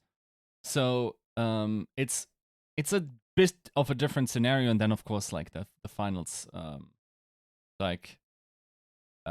experience that the Hunters like is of course also something that was tangible. 100%. Yeah, I think the only other thing that I'd love to highlight, and I won't get too far into it, is the exploration of assault maps. I think we're not finally, that's unfair to say, but we're seeing a fun evolution of a game type that we haven't necessarily seen before, or we're seeing it finally leveraged in the right ways, and that's going to be very interesting moving forward. Not too far forward though, because that one is gone. That's true. Yes, you can't go too far forward. I am gonna miss some 2CP, some assault gameplay moving forward. Yeah, because I think at the highest level it is interesting to watch. Okay, speaking of moving forward though, everyone in the audience right now is like, how come you guys haven't talked about Rain and Dallas yet? This is what we do talk about them, and the reason why we haven't talked about them as yet is because we're going to get into how they did versus Chengdu and Shanghai respectively. And wanting to talk about Shanghai and Chengdu first would made more sense to talk about those two teams versus each other. But now, guys, Rain and Fuel. We were already touching on Fuel a little bit, so we might as well start with that. But Fuel's response to Chengdu was, okay, so in the first matchup, what did they play? I'm going to do a little bit of research here. So in the very first matchup, they came in and they had Doha on the Sombra as well. I think their response was, we're going to play what we're good at. What are we good at? We have Sparkle, who is way more than just serviceable and Tracer now. Fantastic. Still, I think he got diff by Leave, because Leave's, like you said, Yiska, Leave was on a different level here with his Tracer. Doha should be, the narrative said that Doha, and I perpetuated this narrative, so I'm to blame. Doha was maybe the second best Sombra after Lip. I think Doha's Sombra was not really that high performing this tournament. I would actually argue Jimmu's Sombra was high performing. And then you have Fearless on a Winston, which is without a doubt his best hero. And then you have the rest of the core of the Dallas field being the Lucio Moira core, which they were so successful on previously. That is without a doubt, in my opinion, probably Fuel's best comp. Any type of Winston-based composition, whether it's Lucio Moira or some sort of Ana-based comp, maybe Ana Brig, Ana Mercy, Ana anything, Ana Lucio even. That's going to be Dallas's bread and butter. So they tried that first. That was the original thing. It was like, we're going to play what we're good at, and we know that Tracer and Sabra are good versus Ball. Let's bring that up as the primary and see how it goes. And then Chengdu start running some circles around them. Chengdu do their thing. Ball's obviously quite hard to punish, even when you have those heroes. We start looking at other options. Okay, Harmon goes Zari now. Doha goes over towards the Echo, which he's been traditionally quite good on. Now you have Field on the Ana as well, who can hard pocket Fearless. Let's see if Fearless can maybe carry this game a little bit harder. And a lot of these comps are not finding the full value. They are just struggling to find engages still. Chasing down these players is not easy. And eventually, you start seeing Dallas, I think, just roll the dice. They're now doing Sparkle Soldier. They're doing the legs now. Then that was the first match. And then towards the end, you have the Doha Genji. And that's kind of Dallas's last look before they lost, or before they started to really lose to the Chengdu. And then the next time they met up in that lower bracket, for whatever reason, Dallas as a team, perhaps from the coaching staff, landed on Genji as their answer to Chengdu. And this is where Sparkle then became the Genji guy. And he played Genji, but with no good Genji spot. I believe they played Lucio Moira Genji. And to me... I think maybe for point A. No, I think they played that a lot. I remember specifically because I was with McGravy and we were both molding out of our minds out of how much Genji Lucio Moira there was, and we were both like, there's zero support for this Genji. I don't know how Spark was going to do anything here. Lo and behold, he did very little. And even then, Fielder started playing Ana, so they did swap off that, and Spark was probably like, yeah, this Lucio Moira is not working for me if I'm playing Genji. And he's right. And then Fielder goes Ana, and then they start putting in the nanos in there. And I think in the nano blades, he started to get a couple more kills, but he was still shut down big time. Yveltal, again, played out of his damn mind. And then obviously Fuel into their last map of that lower bracket with the Boostio, which is always a painful way to end things. So Dallas ultimately, I think the Genji was not the correct answer, because Genji, I find, has really hard value. Like, who do you blade versus Ball, Sombra, Tracer, Diva, Zen, Brig? Zen is always going to be, bodyguarded by Brig. So if you go into Zen, you're going into Brig. Everyone else is too mobile. So how do you do anything as a Genji? I did not think, to me, that was not a good counter. That was not a good read from Dallas. I think it's an interesting tool in an arsenal, not the only thing you can do. And that was my big criticism from Dallas in general. I didn't hate the soldier look for King's Row defense.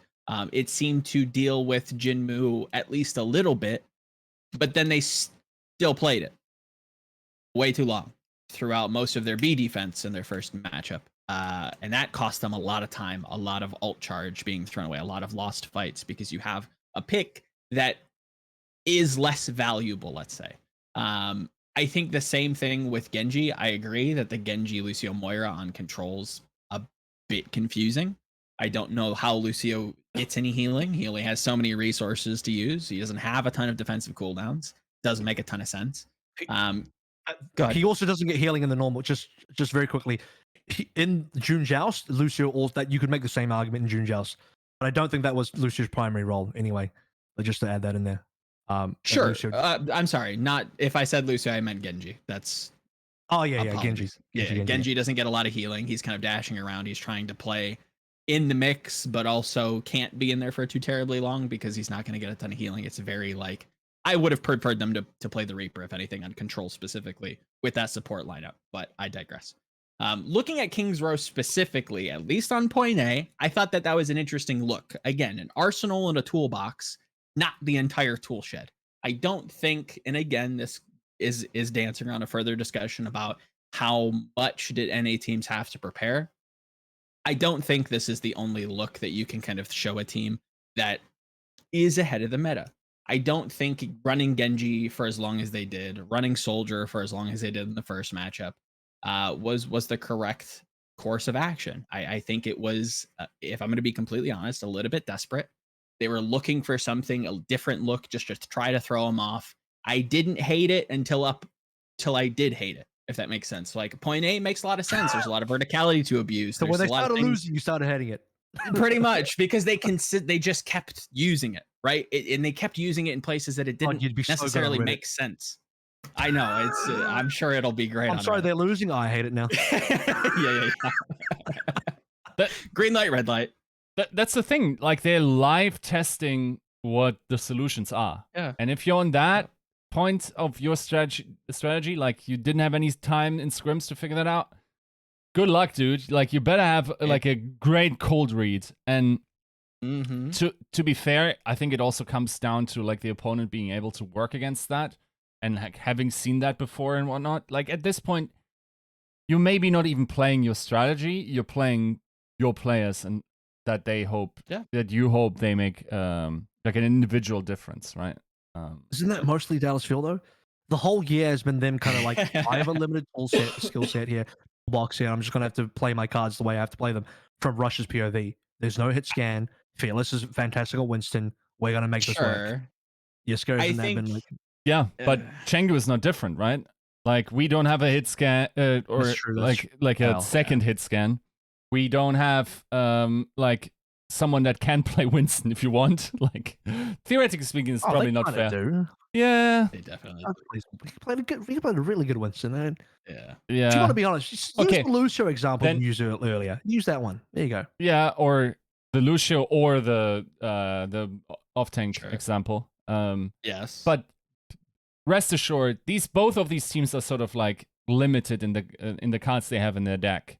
And they just gotta hope that the players on those positions just like pull something out and do more than is expected on paper from their compositions to deliver. And that's every time you see Sparkle on Genji or Doom, that's what that means. There's no real overt strategical reason why they are on there. Pick, right? It's more like Sparkle good, click head well. Please better than opponent. Like I see a bit of that. Right. And it's not like it's easy for Dallas to really show anything else. It's like, what else do you want Sparkle to play on like Kings Row B? Doom, it's not great for Doom. It's okay if you have control, and then you have Temple and it's like, okay. They're put in like weird positions. Yeah, go ahead. Yiska, who did you talk to recently on field? Was it Yong or Rush again? Yong. You talked to Yong. Was it during the tournament? Yes. Okay, so was there anything there you got in terms of what Dallas's plan or mentality was versus how to beat? Well, let's just say Chengdu because they never got to play Shanghai. So, I mean. Okay. What was their plan? What are they trying to do? So my interview was after the first match, and they honestly, it felt to me, and once again, watch it, like, these happen late at night, and I rarely rewatch them, so maybe I'm recollecting wrong, but it felt like they were actually, like, at that point, they didn't have an answer. Like, they tried to find solutions within the match, none of them worked, and I don't think directly after the match they went like, oh yeah, now we know what works in the next match, right? They were honestly pretty clueless and like also didn't have the time to sort of catch up to that solution. And yeah, I mean, it's not a great situation for them to still. It's also super weird that, for instance, a player like Dreamer that was signed later to the Houston Outlaws, another Texan team, gets his visa before Pine does. That's a weird one. Because is that because Dreamer's been on LA? Oh, but then Pine's been on New York Excelsior. That was a long time ago. Yeah. Is it maybe that Dreamer was on LA Valiant pretty recently? That helps. Maybe. I don't know. Yeah, maybe that's the difference. Yeah, that the most recent visa application is more current than the one for Pine. That's right about the only explanation I have for that. But yeah, that's like it's not a. I think they were pretty frustrated with the circumstances.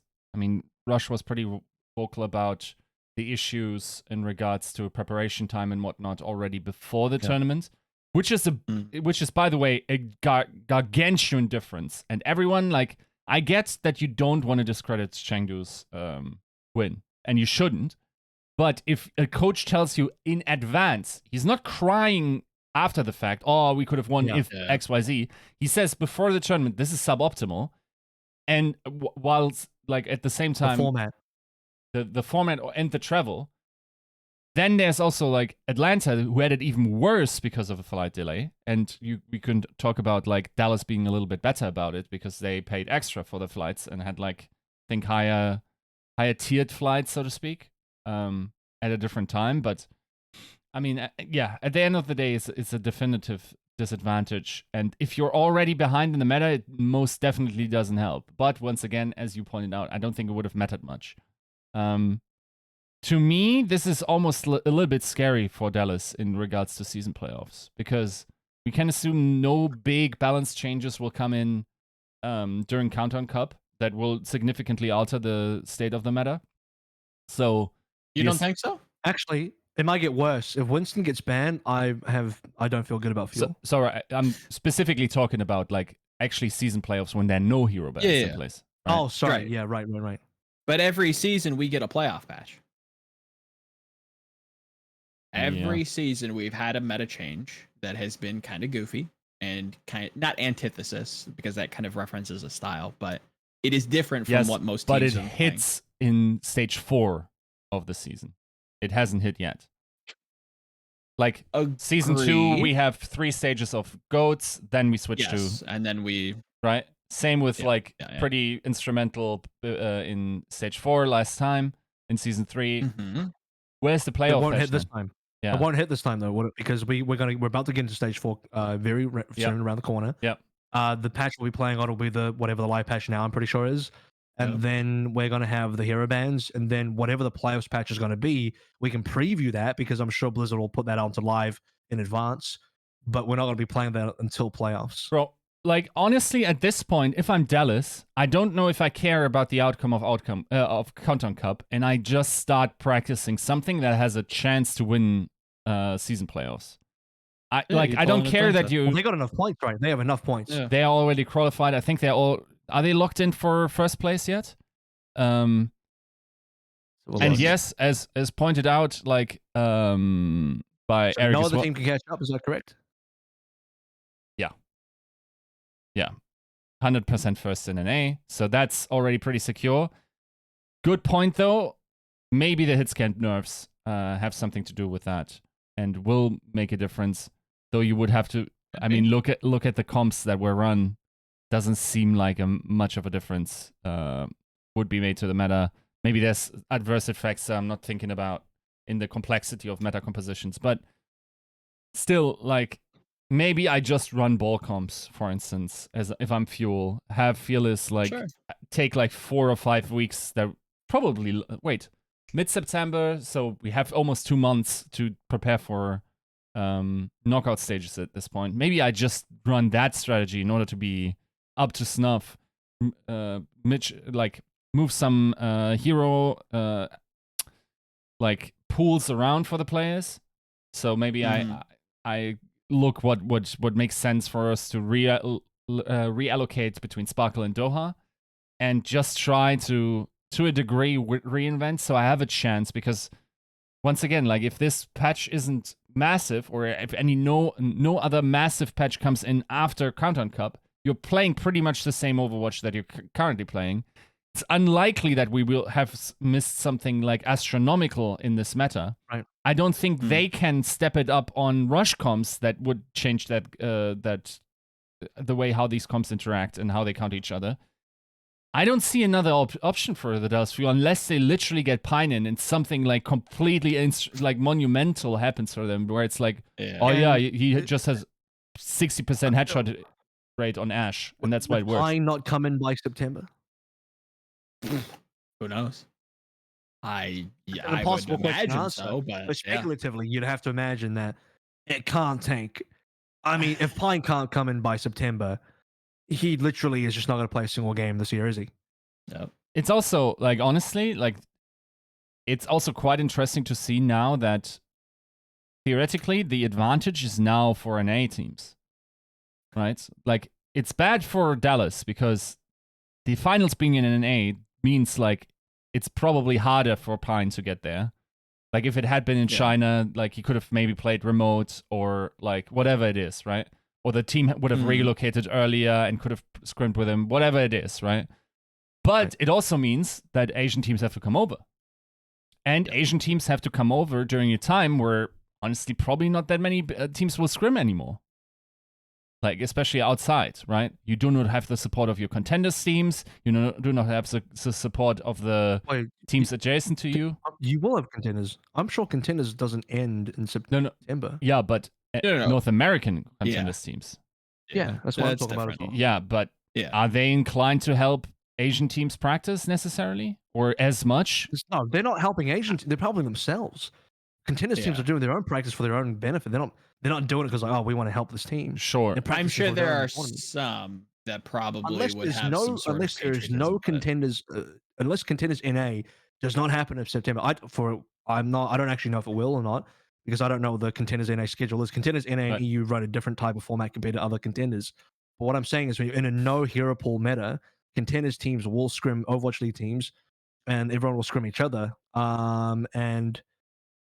If nothing else, at minimum, the 3 APAC teams can just hard scrim each other at a very minimum, which you'll say is maybe not the best thing because you want to get some practice versus the NA teams, and I agree, but I don't think they get no scrims. No, it's not about no, but it's definitely about lesser quality. You cannot ask your academy team to just like run this one comp into the ground in order to practice something. Like theoretically, the connections you have as NA teams give you an advantage within North America. I will say the setups. It's better and worse because consider this: if the 3 best APAC teams go and they hard scrim each other, I would also almost say technically your scrims improve because now you're not scrimming the other, less scrums, APAC teams. You're scrimming only the good teams. Yeah. So in a way, it does actually help you. I don't know. But what happens if like one of them drops out early? For instance, suddenly you're down to 2, and maybe you meet each other early in the bracket and whatnot. Like that is a problem. It's also a problem of venue most of the time. Every playoffs though. This is every playoffs for like 4 years in a row. I don't know why this is any different. Because one is in Texas, so they like Dallas doesn't need to switch their practice facility. No, I mean scrims. I mean the scrim discussion. Like, the deeper you go, the players, the less scrim partners you have. That's been the way every season. Yeah. That's not a new thing. Yeah. So I don't know why that's relevant. I think there's a thread regarding. I mean, it always is relevant. I mean, I don't think it's irrelevant, but it's irrelevant because it doesn't change anything for this year. It's relevant to the discussion. Like, yes, there will be less scrims by the end of it. My point is, it's been like that.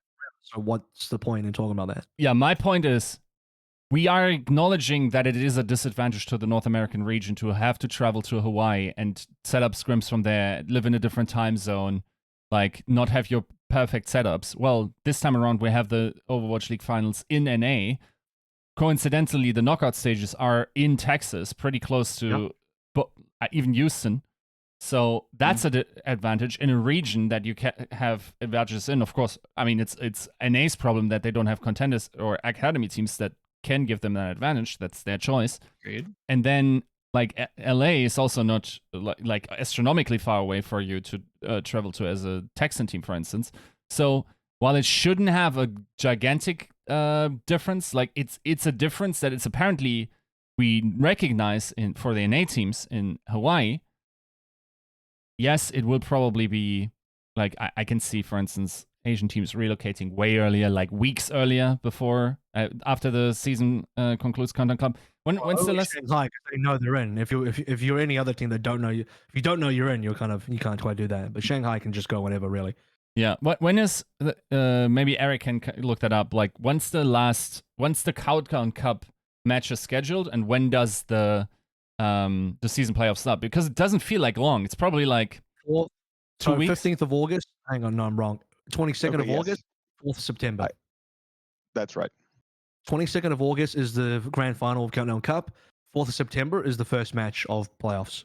And then that's the window. But we are only in Arlington come 15th, which is then the playoffs. Before that's the play-ins, right?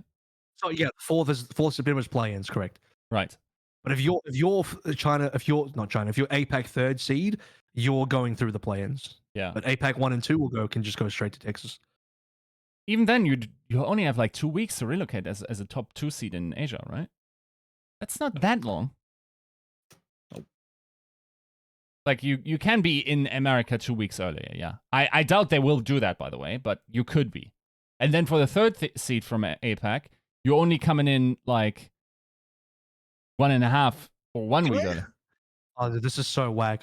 This is like a really sketch topic to bring up, but it would almost be if you want to maximize travel min-maxing.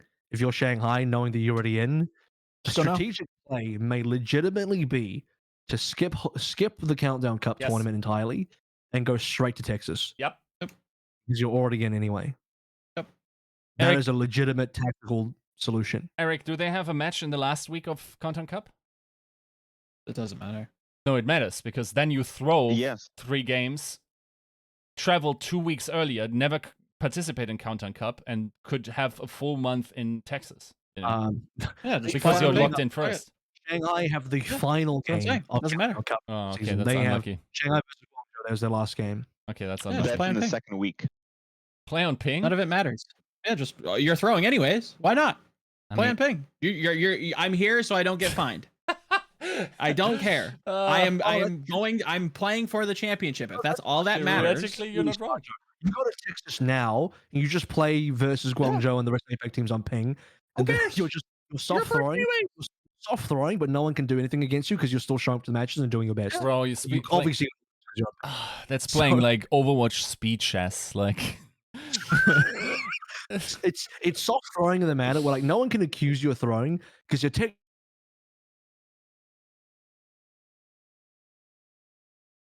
Oh, the microphone's cut off for some reason. Hello? really want to prioritize playoffs and just say fuck Countdown Cup. You know, that'd be hard. I think the league front office might have some words there, but yeah, I don't think they would if allow I'm at that. a team level. Yeah, exactly. That's what I'm saying. Is like I don't think for competitive integrity's sake they'd allow that. You'd probably get punished quite heavily. But at a team level, that has to be a consideration, right? Like I don't gain anything from playing in this. I'm already locked in. Like it's because it's a fun thought experiment. Sure. I would imagine that teams and competitive integrity is at the forefront. And just by the way, I'm not advocating for teams to throw or for them to not try. Obviously, I'm not doing that. So, you know, get your fingers off your keys real quick. But yeah, I mean, it's an interesting thought experiment because the way format should work is that teams should always be incentivized to try their best every single match, every single tournament. And if there's ever an incentive to not do that, that's a problem. Yeah. Which is why this whole thing, and I don't want to skip ahead too many topics. We'll get to the playoffs discussion in a second. There's been the whole playoffs thing where you can actually choose your opponents, and that incentivizes higher seeds because otherwise you could tactically slot yourself into a different seed to get a better matchup, right? And that there then becomes an incentive to throw. I'm not saying teams should, but to tactically do something, I mean, the option's there now. Whereas with choosing opponents, it's not. Let's get into Atlanta real quick, and then we're going to get into, because I know Yiska already started some discussion on the travel kind of stuff. And damn you, Yiska, because now it's gonna mess up, you know, the specific topics a little bit. We're gonna have to backtrack back. And I want to get Atlanta out of the way first, because then we can go from Atlanta into the travel discussions, because a lot of that was through the Atlanta POV. Did anyone have any major expectations of Atlanta coming to this tournament? Because I think to me, I would have had. I say I would have had them as my number 4, but if the bracket went the way I thought it was going to go, where Chengdu dropped to the lower bracket and faced Atlanta, Chengdu would have been my number 4. So it's quite wild in that sort of case. So in a way, yes, I did have Atlanta as my number 4, but in another way, no, I didn't. I had them as my number 3. I think the big narrative, let's say, is still kind of surrounding Kai. I understand the thought process of why and how each of these DPS were run. But I do wonder, I do genuinely wonder what Atlanta looks like against Chengdu with, you know, in hindsight, now that we have both of their games played. No, they didn't really look all that competitive. I don't know that Kai really makes a difference, to be honest. I genuinely don't know. tell you why I think Kai didn't get played Shoot. is because specifically they needed the Edison Tracer. Yeah. Tracer You plays lose so much by playing Kai. Tracer Yeah. plays very well into ball comps. And if you don't have the Edison Tracer, now then you would say to me, well, why don't they just bench Pelican and have Edison Kai? Which then it'd be like, well, You're benching Pelican. You're benching Pelican. Yeah. You know, and that seems like a cardinal sin, so you can't do that. So you're losing a lot. Yeah. It's not easy. That's not an enviable position to be in. Being in that coaching locker room, deciding who's playing what. Yes, you can kind of neutralize the Pharah, but then what is Kai playing? What I'm interested in, Avril, is why you think that what would Atlanta have played into Chengdu that you thought they were going to be pretty good against? I think the factor of them having Kai in the lineup swayed me a little bit. I also think Atlanta Reign showed more looks in terms of compositional versatility than Dallas did. I think Dallas are the less flexible team, proven by the fact that Dallas's response to Chengdu was a Genji, which I don't think Atlanta would ever. Atlanta would not have thrown a Genji versus Chengdu. Like, that would never have happened. Atlanta, I think, have more capability to try and, put the Tracer on there. Have a McCree try and shut down Jimmu, even though the end result is no, we didn't see Kai, and instead we got Edison on a bit of Ash. So Edison ended up taking a bit of that Kai hero pool into his own, and they tried to make that work. And I don't know, man. I was kind of maybe sipping the juice of the fact that Atlanta had the capability to try and find counters more effectively than Dallas, and that's what I was going on.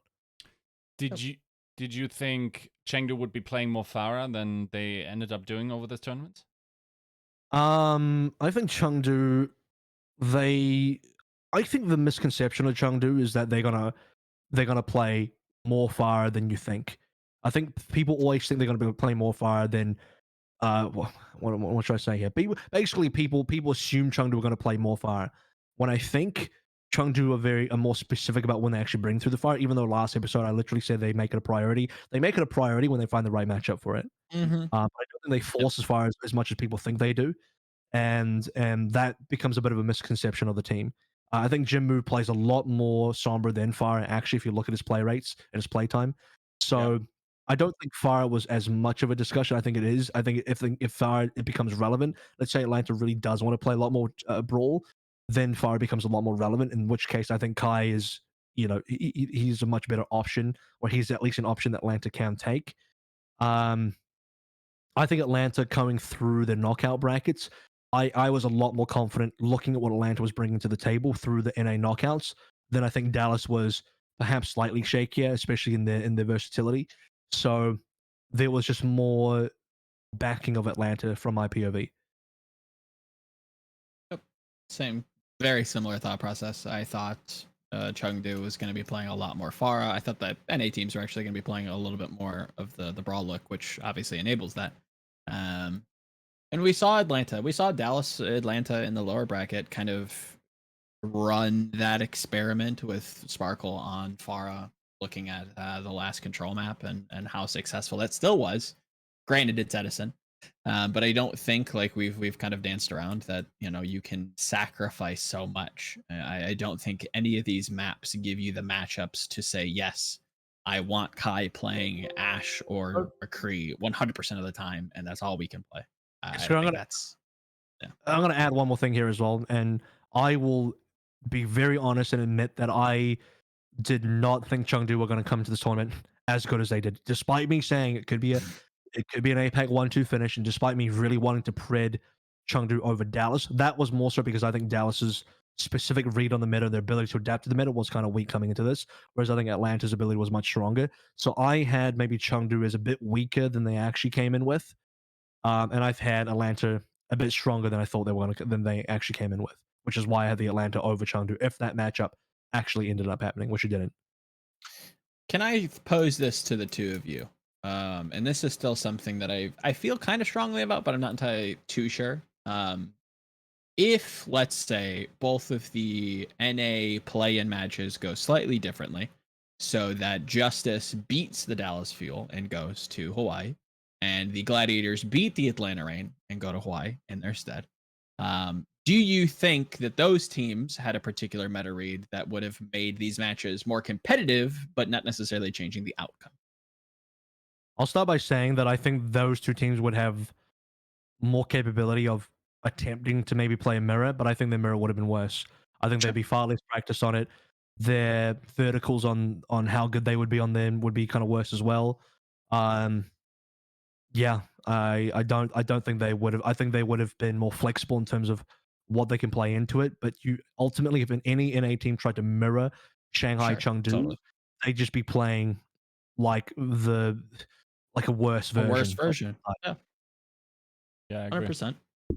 Yeah, but it would have maybe been closer. Yeah, I think that. Yeah, I believe that. More competitive. Yeah. Maps tighter. Yeah. More points scored. Yeah. I don't know, because the APAC teams are so good in that mirror. That's agreed. I don't know. Still that think they win?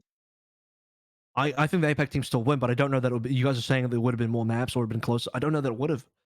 I think the APAC teams are so much more comfortable in that mirror matchup than in the non-mirror matchup because they're more practiced in the mirror matchup. Think about it. No, I 100% see where you're coming from. I think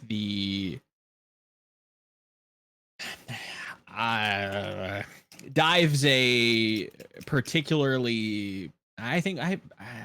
I think Deathball as well. I think the mirror matchup gets particularly scrappy, especially mid fight for a lot of engagements, and I think that floor is high enough, much like it was in June Joust for Dallas. Like, in the response to Dallas was to just mirror them because it's better than trying to come up with something on the fly. You kind of double down into the coin flip. That's the only way that you're going to be able to do it. Nothing that either Atlanta or Dallas showed me was enough. And I think in a fun thought experimenty way, that if you had two teams that had a slightly more progressive meta read, being Justice and Glads, I think you would have seen less entertaining matches, less stylistic matchups, but maybe more competitive, because they're so not inherently similar, but closer in terms of style. And I think you get some brawl, some chaos, some maps that may have gone slightly differently. It also really depends on what kind of versions of these teams show up. Like if DK, Totally. like Prime DK shows up, maybe, you know. I'm not sure what the X factor is for Gladiators, to be honest. Dude, even Decay would be Prime Decay would be up against Prime Leave and Prime Flitter, who were on a different level on Tracer. I don't know that Prime Decay would have been good enough. I think he's at least equal. Yeah. In I'll give you that. I'll give you that. But if only one position you have goes equal, and you get diffed on all the other five, I'm not liking the odds. Yeah. I'm not saying they would have won. I think we all can all agree that Equalizer Justice here wouldn't have won. The thing is, you're not getting diffed as Justice, right? Like on all the other positions. Like Fury's not getting diffed by Late Young. Like, okay, sure. Okay, I won't. All right, I won't be hyperbolic. I apologize. I'm just saving you from the comments and having to dunk on some kids for next episode. That's my favorite activity, man. I enjoy dunking. You guys seen that? Just off topic. You guys, I don't know. This was a while ago. It was on Twitter. I'm sure it's somewhere. Of there's just like this adult in like one of those kid playground things, which is like all foam everywhere, and he gets this like foam stick, this big thick motherfucker, this foam stick, and he is just whacking kids and sending them flying. And obviously the kids are fine because they're just spacking themselves into like foam walls. But something about that really got me. I was like, dude, I do enjoy that. That sounds funny. Enjoy this. I should have saved that video. That would have been a great video to save. Yeah.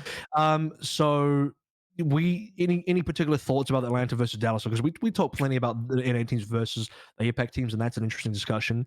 But did we all assume that Dallas was just going to beat Atlanta? Because it ended up being mega close. That was a fight. That was actually one of the best matches in the entire thing because it came down to 5 maps. And you know what ended up turning it is Dallas decided they were going to be, um, in Atlanta's words, at least a little bit, maybe dishonest or a bit cringe with the Pharah, because Atlanta, there was a little thing in the pre-match lobby that I don't think aired live, but I saw because through the Overwatch League stuff, and not that I wasn't in the server or anything, but I know someone put it into a chat, and it basically is like Gators just says, "No fire?" ? Cringe hero to Dallas Fuel. And oh yeah, and Gator had that Ajax comment versus Jexter as well, which is really really funny. But I don't even know if Dallas even understand what that is. That'll be a question for you next time when we talk to them. Yeah. But Dallas, to me, the difference maker at the end that really broke the tie between the two teams was the fact that Dallas, like, you know what? Maybe we can just copy APAC here. Fearless goes ball, Doha goes Sombra, and Sparkle goes fire. And Sparkle's fire is like low key really good, and people forget that he plays fire. People forget about Sparkle's fire. He's got one in the pocket. And that, He to me, does. ended up making the difference. And Atlanta lost to the cringe hero. Yeah, that's spun the tide. Then they go to Village, and Dallas, I mean, it ends in a heartbreaker where Dallas takes the aggressive playoff point. Atlanta can't touch. They lose. Like, it's you come just short. Can't touch? Short. Huh? What'd you say? Can't touch? Or didn't touch? Yeah, I don't think they could touch. Let me review it real fast. I don't believe they can. Maybe I'm misremembering, but yeah, you could be right. No, they were all shattered. I didn't look in the replay view, but I'm pretty sure the only person that was nearly there got shattered. I the two teams were really close. I think Atlanta were almost nearly the number one NA team coming to this tournament. Oh yeah, I agree. And what ended up I almost even half believe that if Dallas and Atlanta played mirrors the entire way through, both teams shook hands and no one played any APAC style, there's a chance Atlanta come out on top and they get that point that they really wanted. But it's just so funny and ironic to me that one of the tools Dallas used to beat Atlanta was to like put some APAC flair in there and do some APAC comps, and then that ended up being a difference maker. Yeah. That I did enjoy that. Yeah. Yep. I mean, technically, nothing stops you from taking the same tool set, right? Like, that's if we're criticizing Dallas very often for not being flexible enough, but here they made it work, right? Which speaks to the quality of the team. And I mean, if you're Atlanta, you can't do that. Tough luck, dude. Like, that's just like the lay of the land now. Like, you got to go with the times. That's you. I guess you can like build shrines in like the team force favor and try to make rush a thing for playoffs, but short of that, you're probably going to have to figure something out for playoffs. So hard. Even like if you want to be a hard rush team, you are mostly like 90% of the time prepping for other NA teams in mirrors. And then then beyond that, you have to also think about like, well, what APAC do? They're probably not going to mirror us. And you have to find a way to practice for that, which is so how we get back to the whole practice discussion. But I think the way we landed on was like, to me, I wouldn't have been surprised if Atlanta beat Dallas here. But yeah, if I were to pred this with zero insight, and I'm not just saying this because I know the result, with zero like knowledge of what was actually going to happen and what teams were going to run, I think for some reason, again, just my inability to pred against Dallas in this area, I think I would have still gone Dallas. Because I think in the mirror, Dallas are very strong, especially with sim TP comps. Like they were the first team in NA, to really, really go in that direction. And they've been so strong, the Lucio Moira as well, which they could still do against Atlanta. So I would have still potentially have had Dallas over Atlanta, but I think Atlanta played mega well here. I'm impressed. Yeah, 100%. I don't think as much as, it stings to show up and just lose with no consolation and waste your time in theory. Yeah, nothing to be ashamed about there. I think that this is difficult to swing positively, but it should be looked at in a positive light. You got here, you competed against some of the best. You competed against one of the best in your region, if not the best team in your region, and took them to potentially last fight, at least last two fights, if you want to get like real technical. Yeah, that's impressive. That's really strong. And that shouldn't be just forgotten or written off because, then, you go to the next meta. No, like you guys can compete. This is a competitive team. And I think there are still ways that Atlanta can get there. Are we locked? Are we locked into the idea that maybe Atlanta is solidly the second best team in NA now? Does anyone agree with that statement, or is that controversial? No, I disagree. You disagree? Yeah. Who else? Who's your top two? That's a great question. There's a lot of candidates to pick from. I don't think number one in NA is Dallas. Number one candidate for the second position. It's if meta is not a discussion, and that's where I kind of hesitate with Atlanta. I don't like any of these teams. But if I'm gonna be completely honest, oh my god, give me Houston, I guess. You're just spoiled for teams you don't want to go for. Yeah, it is an embarrassment of riches of just teams I really have a hard time predding. An embarrassment I'll say Houston. Of crap that you don't want, apparently. Pretty much. A lot of stuff I don't need. All bad. I don't know what to pick from all things that are bad here. Okay, well, Houston have a shot. I think Houston have an outside shot. It's still recovering some stuff. I think they're flexible as a team. They, I don't know. I've lost. I think Houston have been really good, but there's also been Houston's. They're just Houston haven't shown up enough to me. I know. I've been much more on the Atlanta bandwagon, especially recently. But if you want to ask me who I think is the third team that has maybe more of an outside shot, I'm still liking what I see on Glads a lot, based on their team and their verticals. I think Glads could have made this tournament for sure. I think Glads could have easily been the top two here. So I'm going on some recency bias there. I'm not gonna lie. But really, yeah, I think that. I feel like you guys have pointed out the obvious second team. If it's not Atlanta, how is it's got to be Glads? It's got to be Shock. What? No, you're capping. Dude, Shock is the only reason Shock hasn't been in a tournament is because consistently they get clapped by Dallas, right? Out of those tournaments. Correct. Let me double check. I mean, or they don't make it. Or they don't make it. Right? Yeah. Which is pretty. They're still 9-3, dude. Oh, 100%. And then you have Houston that's 9-3 that don't look uncoordinated and disjointed. By the way, Yiska, you're wrong. June Joust, they got clapped by Reign 3-0, and that's why they didn't make it. So they've been clapped by both Dallas and Atlanta. True. Yeah. I would also say Atlanta, but if it isn't Atlanta, then it's you like Shock. Yeah. Okay. Yeah. But would that redeem the Shock for you? No, I'm joking.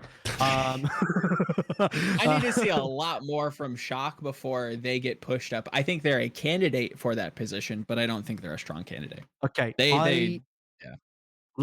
Let's go towards there's two more topics I want to get into before we finish off with a bit of limited amount of time. We've already half started the first one, so we'll just kind of recap / cap it off, which is the whole travel discussion. Now, Yiska, you already spoke to this earlier when we were kind of talking about Atlanta Reign and a bit of Dallas as well, which is where, yes, the travel was an inconvenience. It does affect things. Atlanta lost more time due to the fact that not only did they not fly direct, they had a connecting flight, but then also that connecting flight had certain delays, which grounded them for a certain period of extra time, which they lost another day on.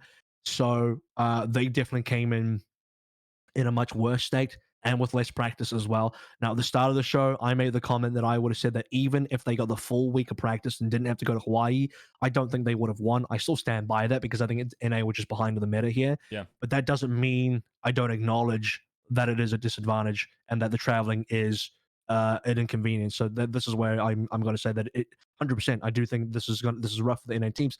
But my response to all of this is that right now there's nothing that can actually be done about it, and the reason for that is because the Asian teams can't go anywhere. They can't travel anywhere. They can't leave. It's like not really feasible for them to leave their country because getting visas to go anywhere is a really tough thing without advance warning.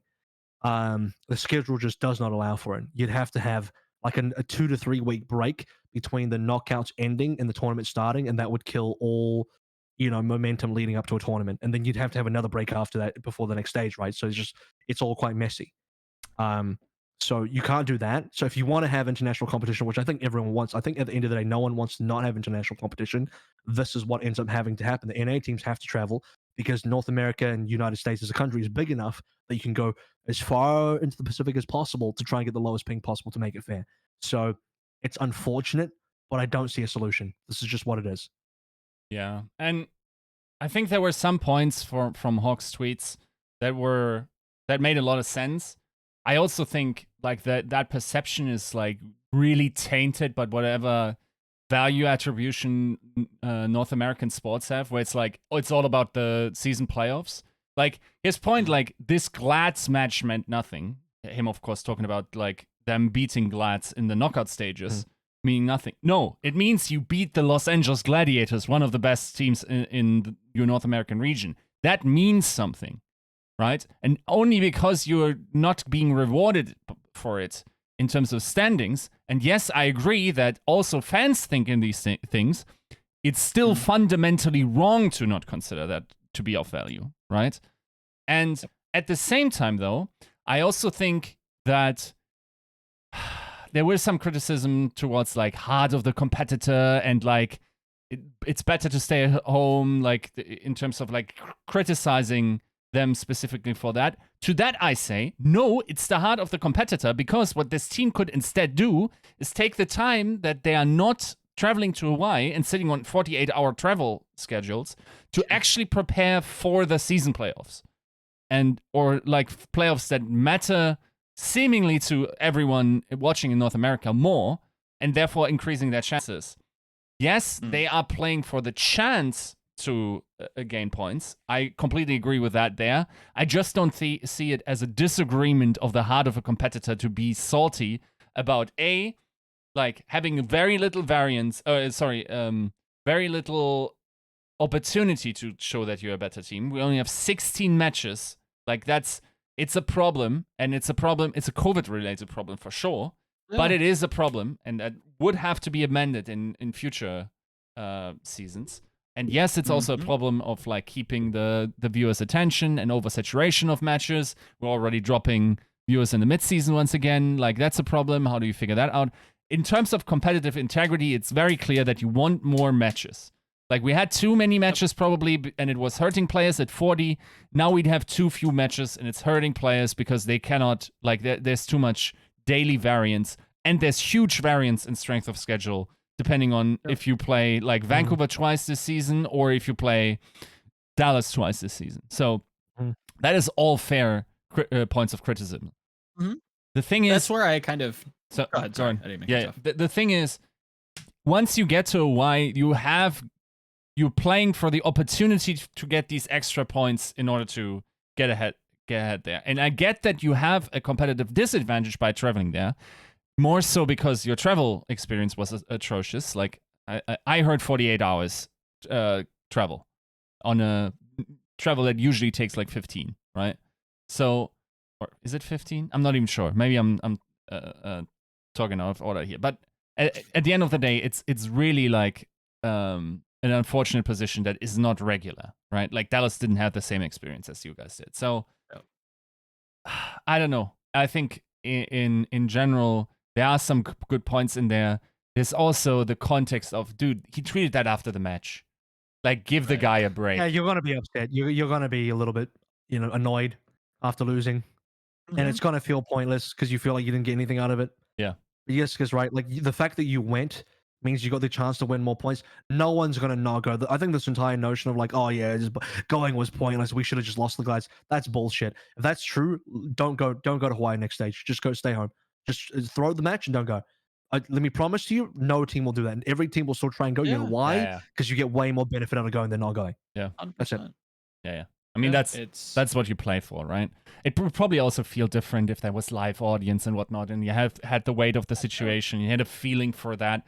It's all unfortunate cases of this system and like the state of the world that we're in. But then again, like, give the guys a break, dude. Like, it's pretty obvious in what context and mind frame he's saying these comments, right? Like, and I don't understand going super hard on him there. Like, it's just...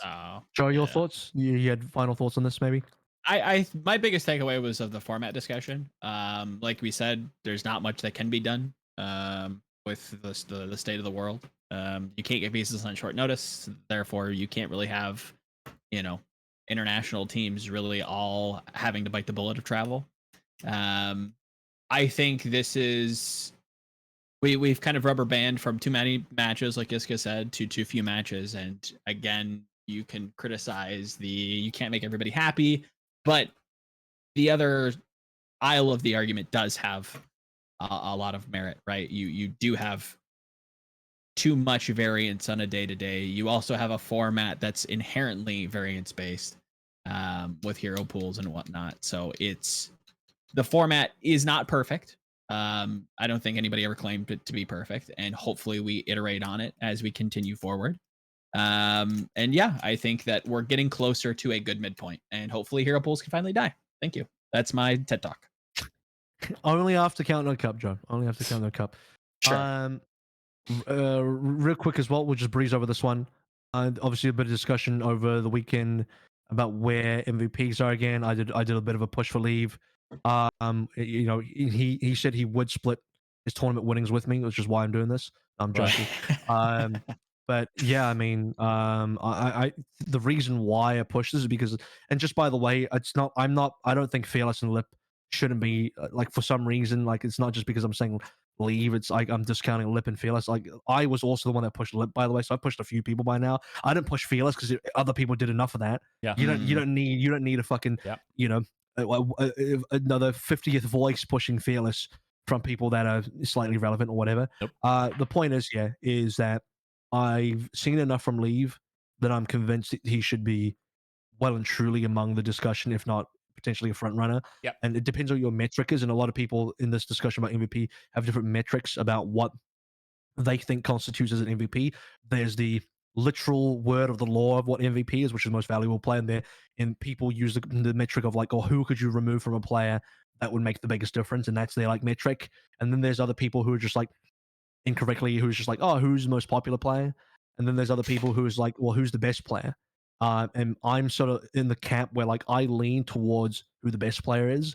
And I think the best player individually right now, as far as depth, mechanics, skill vertical involved and everything, to me is just widely Leave. And for a while it was Lip, but Lip is on specifically his specialized role, Fearless on his specialized role, and Leave is just a player I've never seen before. Yeah. And people will say like, oh yeah, well, Fled is a hyperflex or Prophet's a hyperflex. Like, no, bro, they have not played like that. anywhere near the hero pool of Leave, and they do not have anywhere near the vertical that Leave has across all those heroes.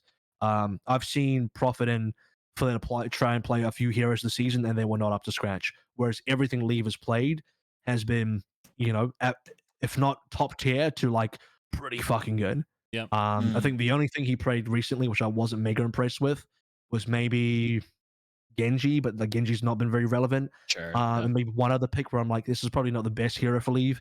But even a hero that I thought wasn't great for Leave, like Tracer, he ended up coming in mega strong. So he fucking corrected me on that real quick. I was like, I don't think Tracer's one of League's best heroes. And then he comes out and I'm like, bam, maybe it is one of his best heroes now. Yeah. That's just me. That's the thing. Like, that's ultimately always the check, almost for flex DPS players. It's like the check you gotta solve is basically, are you flexible on all other picks, and do you have a great tracer?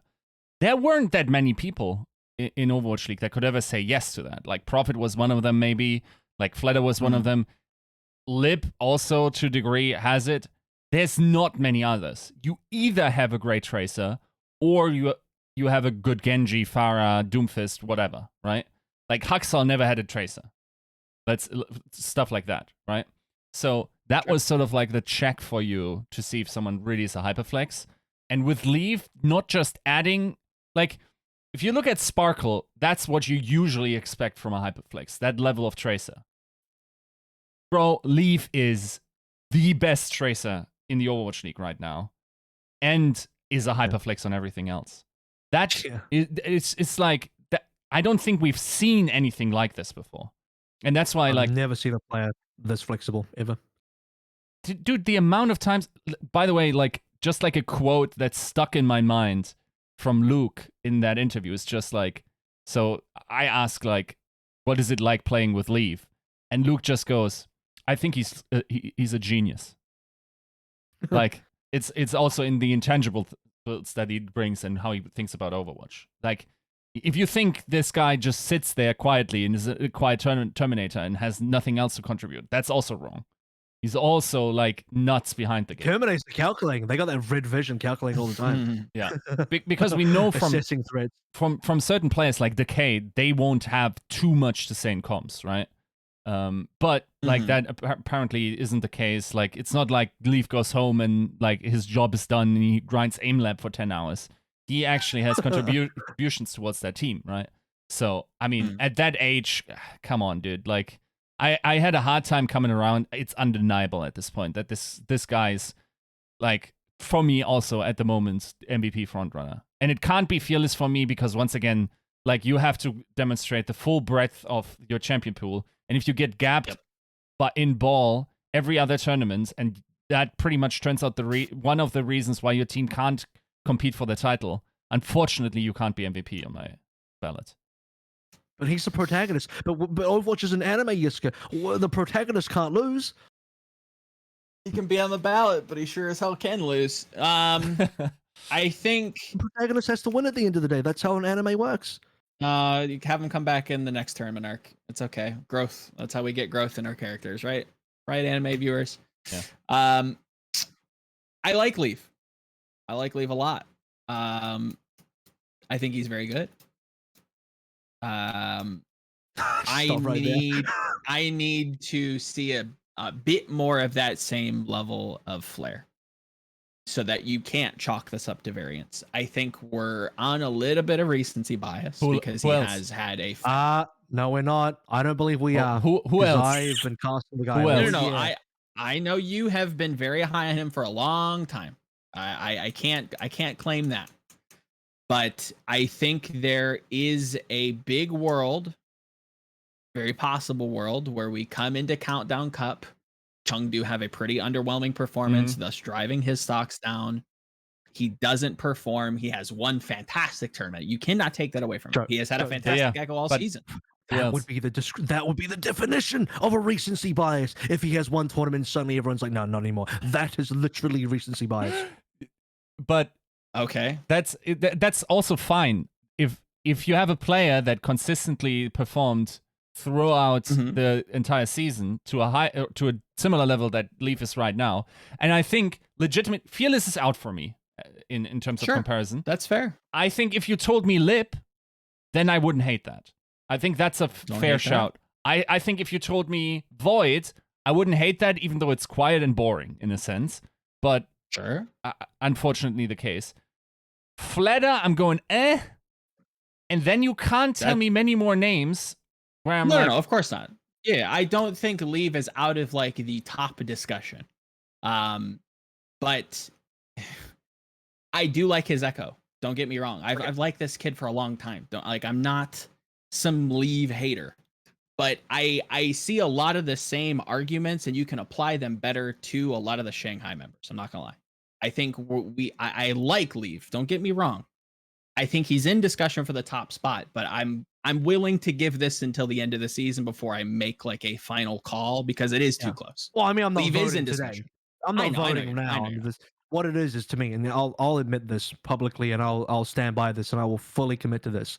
Is if Chengdu and Leave, so let's not judge Chengdu. Leave has to also shit the bed along with Chengdu. In fact, if Chengdu shit the bed, it might actually be because Leave didn't show up, which is another clear case of the Chengdu zone where Chengdu like they need their star player to carry the fuck out of them. Yeah. Which is one of the reasons why I had Leave in the first place. But even before this tournament, is because I saw him carry the fuck out of Chengdu when they were really struggling, especially last stage. Anyway, beyond that, what I'm actually trying to get to, my real point is, if Chengdu shit the bed along with Leave during Countdown Cup, and then we'll extend that into playoffs, and Shanghai continue being good, I give it to Lip. That's what I commit to. Yeah. To me, I'm not like, no, I'm sold on Leave now, and I'm not taking any other options. No, I still have Lip. I still have Lip. Remember, I've pushed both Lip and Leave. Yeah. And the only reason I didn't push Fearless is because everyone else did. So beyond that, I probably would have said Fearless, but I think Yiska brought up some good points. So Leave and Lip are still on that card for me. Depending on which player still consistently good at the end of the year, it could still go either way. I think there's an okay, maybe you guys will shout at me immediately, but maybe there's an outside shot for Sparkle.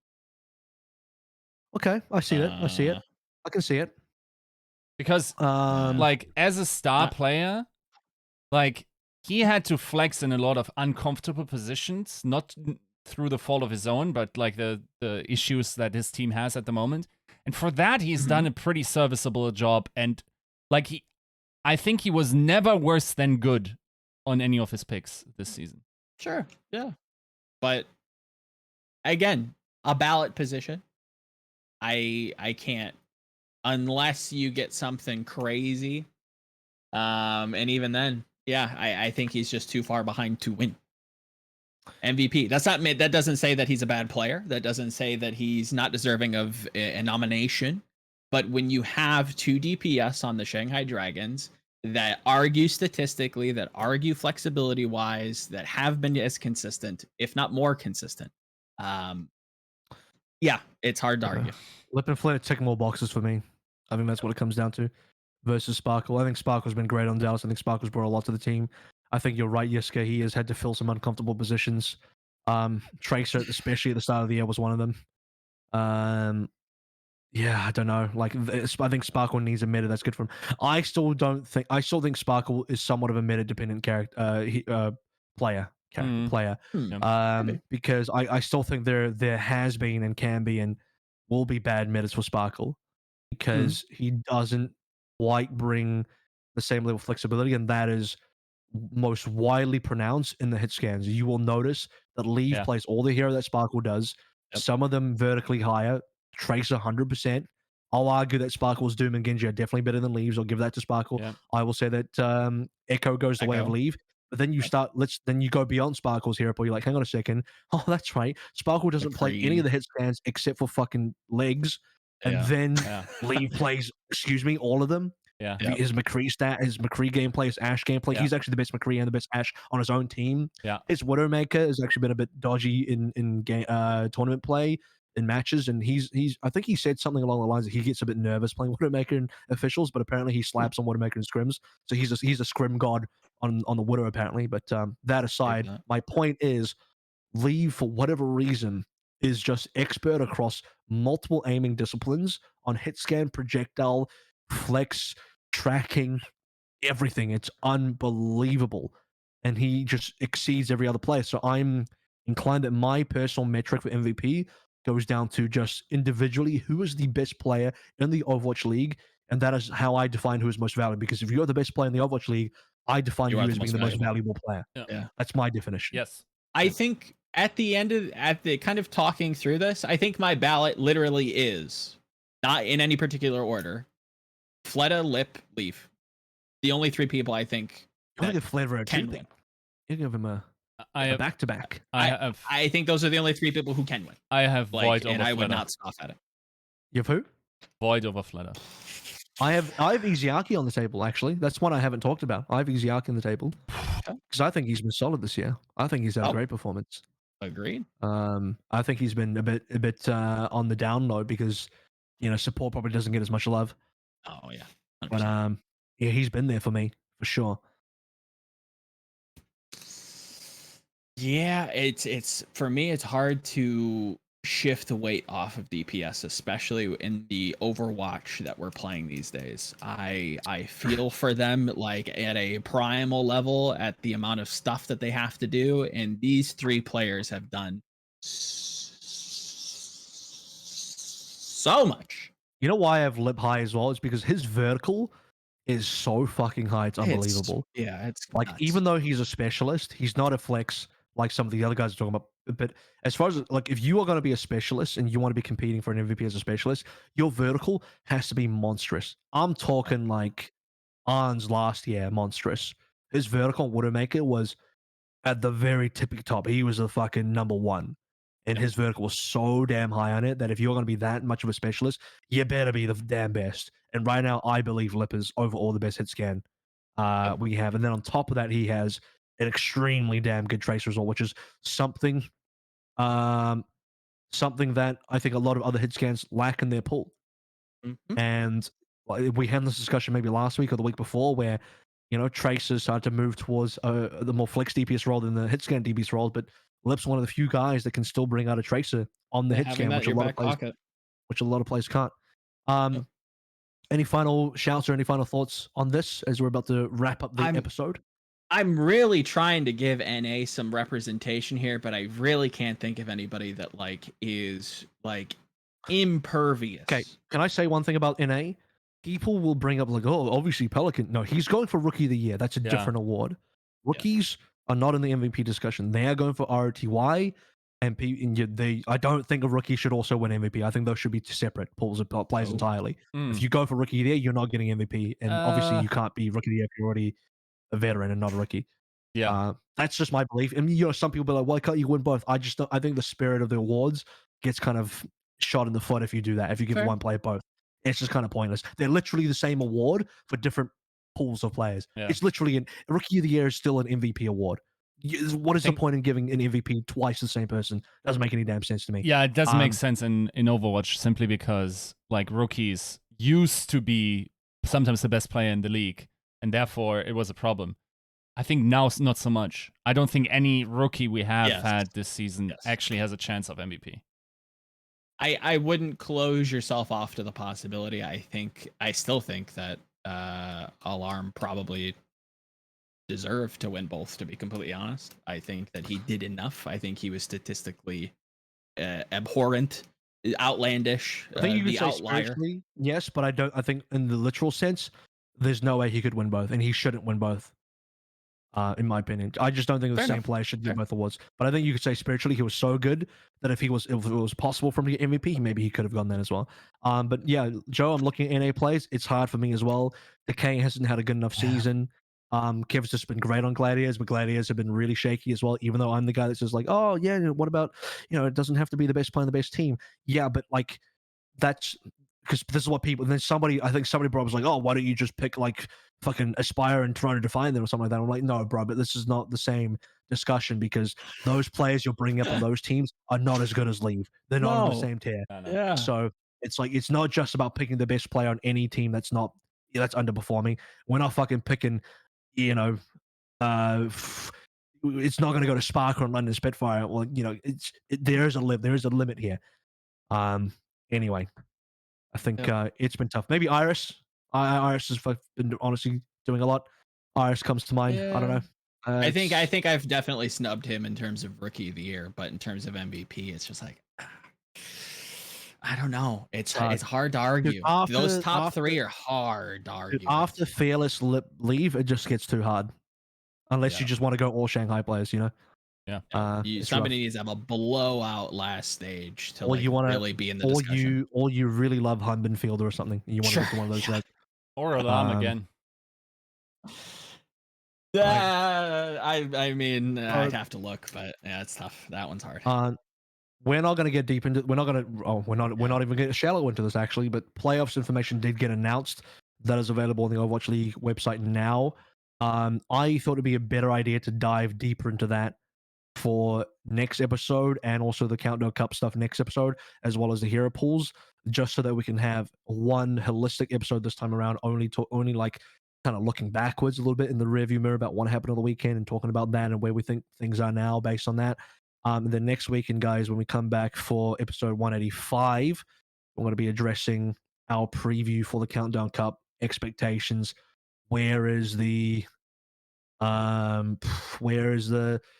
hero pool going to land for different players and how that's going to affect the playoffs? But this has been a really fun episode. Really enjoyed talking about how good the tournament has been. I think we can all agree this has been one of the best tournaments, if not the best tournament so far, because there's been so many close games, so many entertaining games. And I can't wait to come back again for 185. But this has been TCP 184 signing out. We'll see you next week.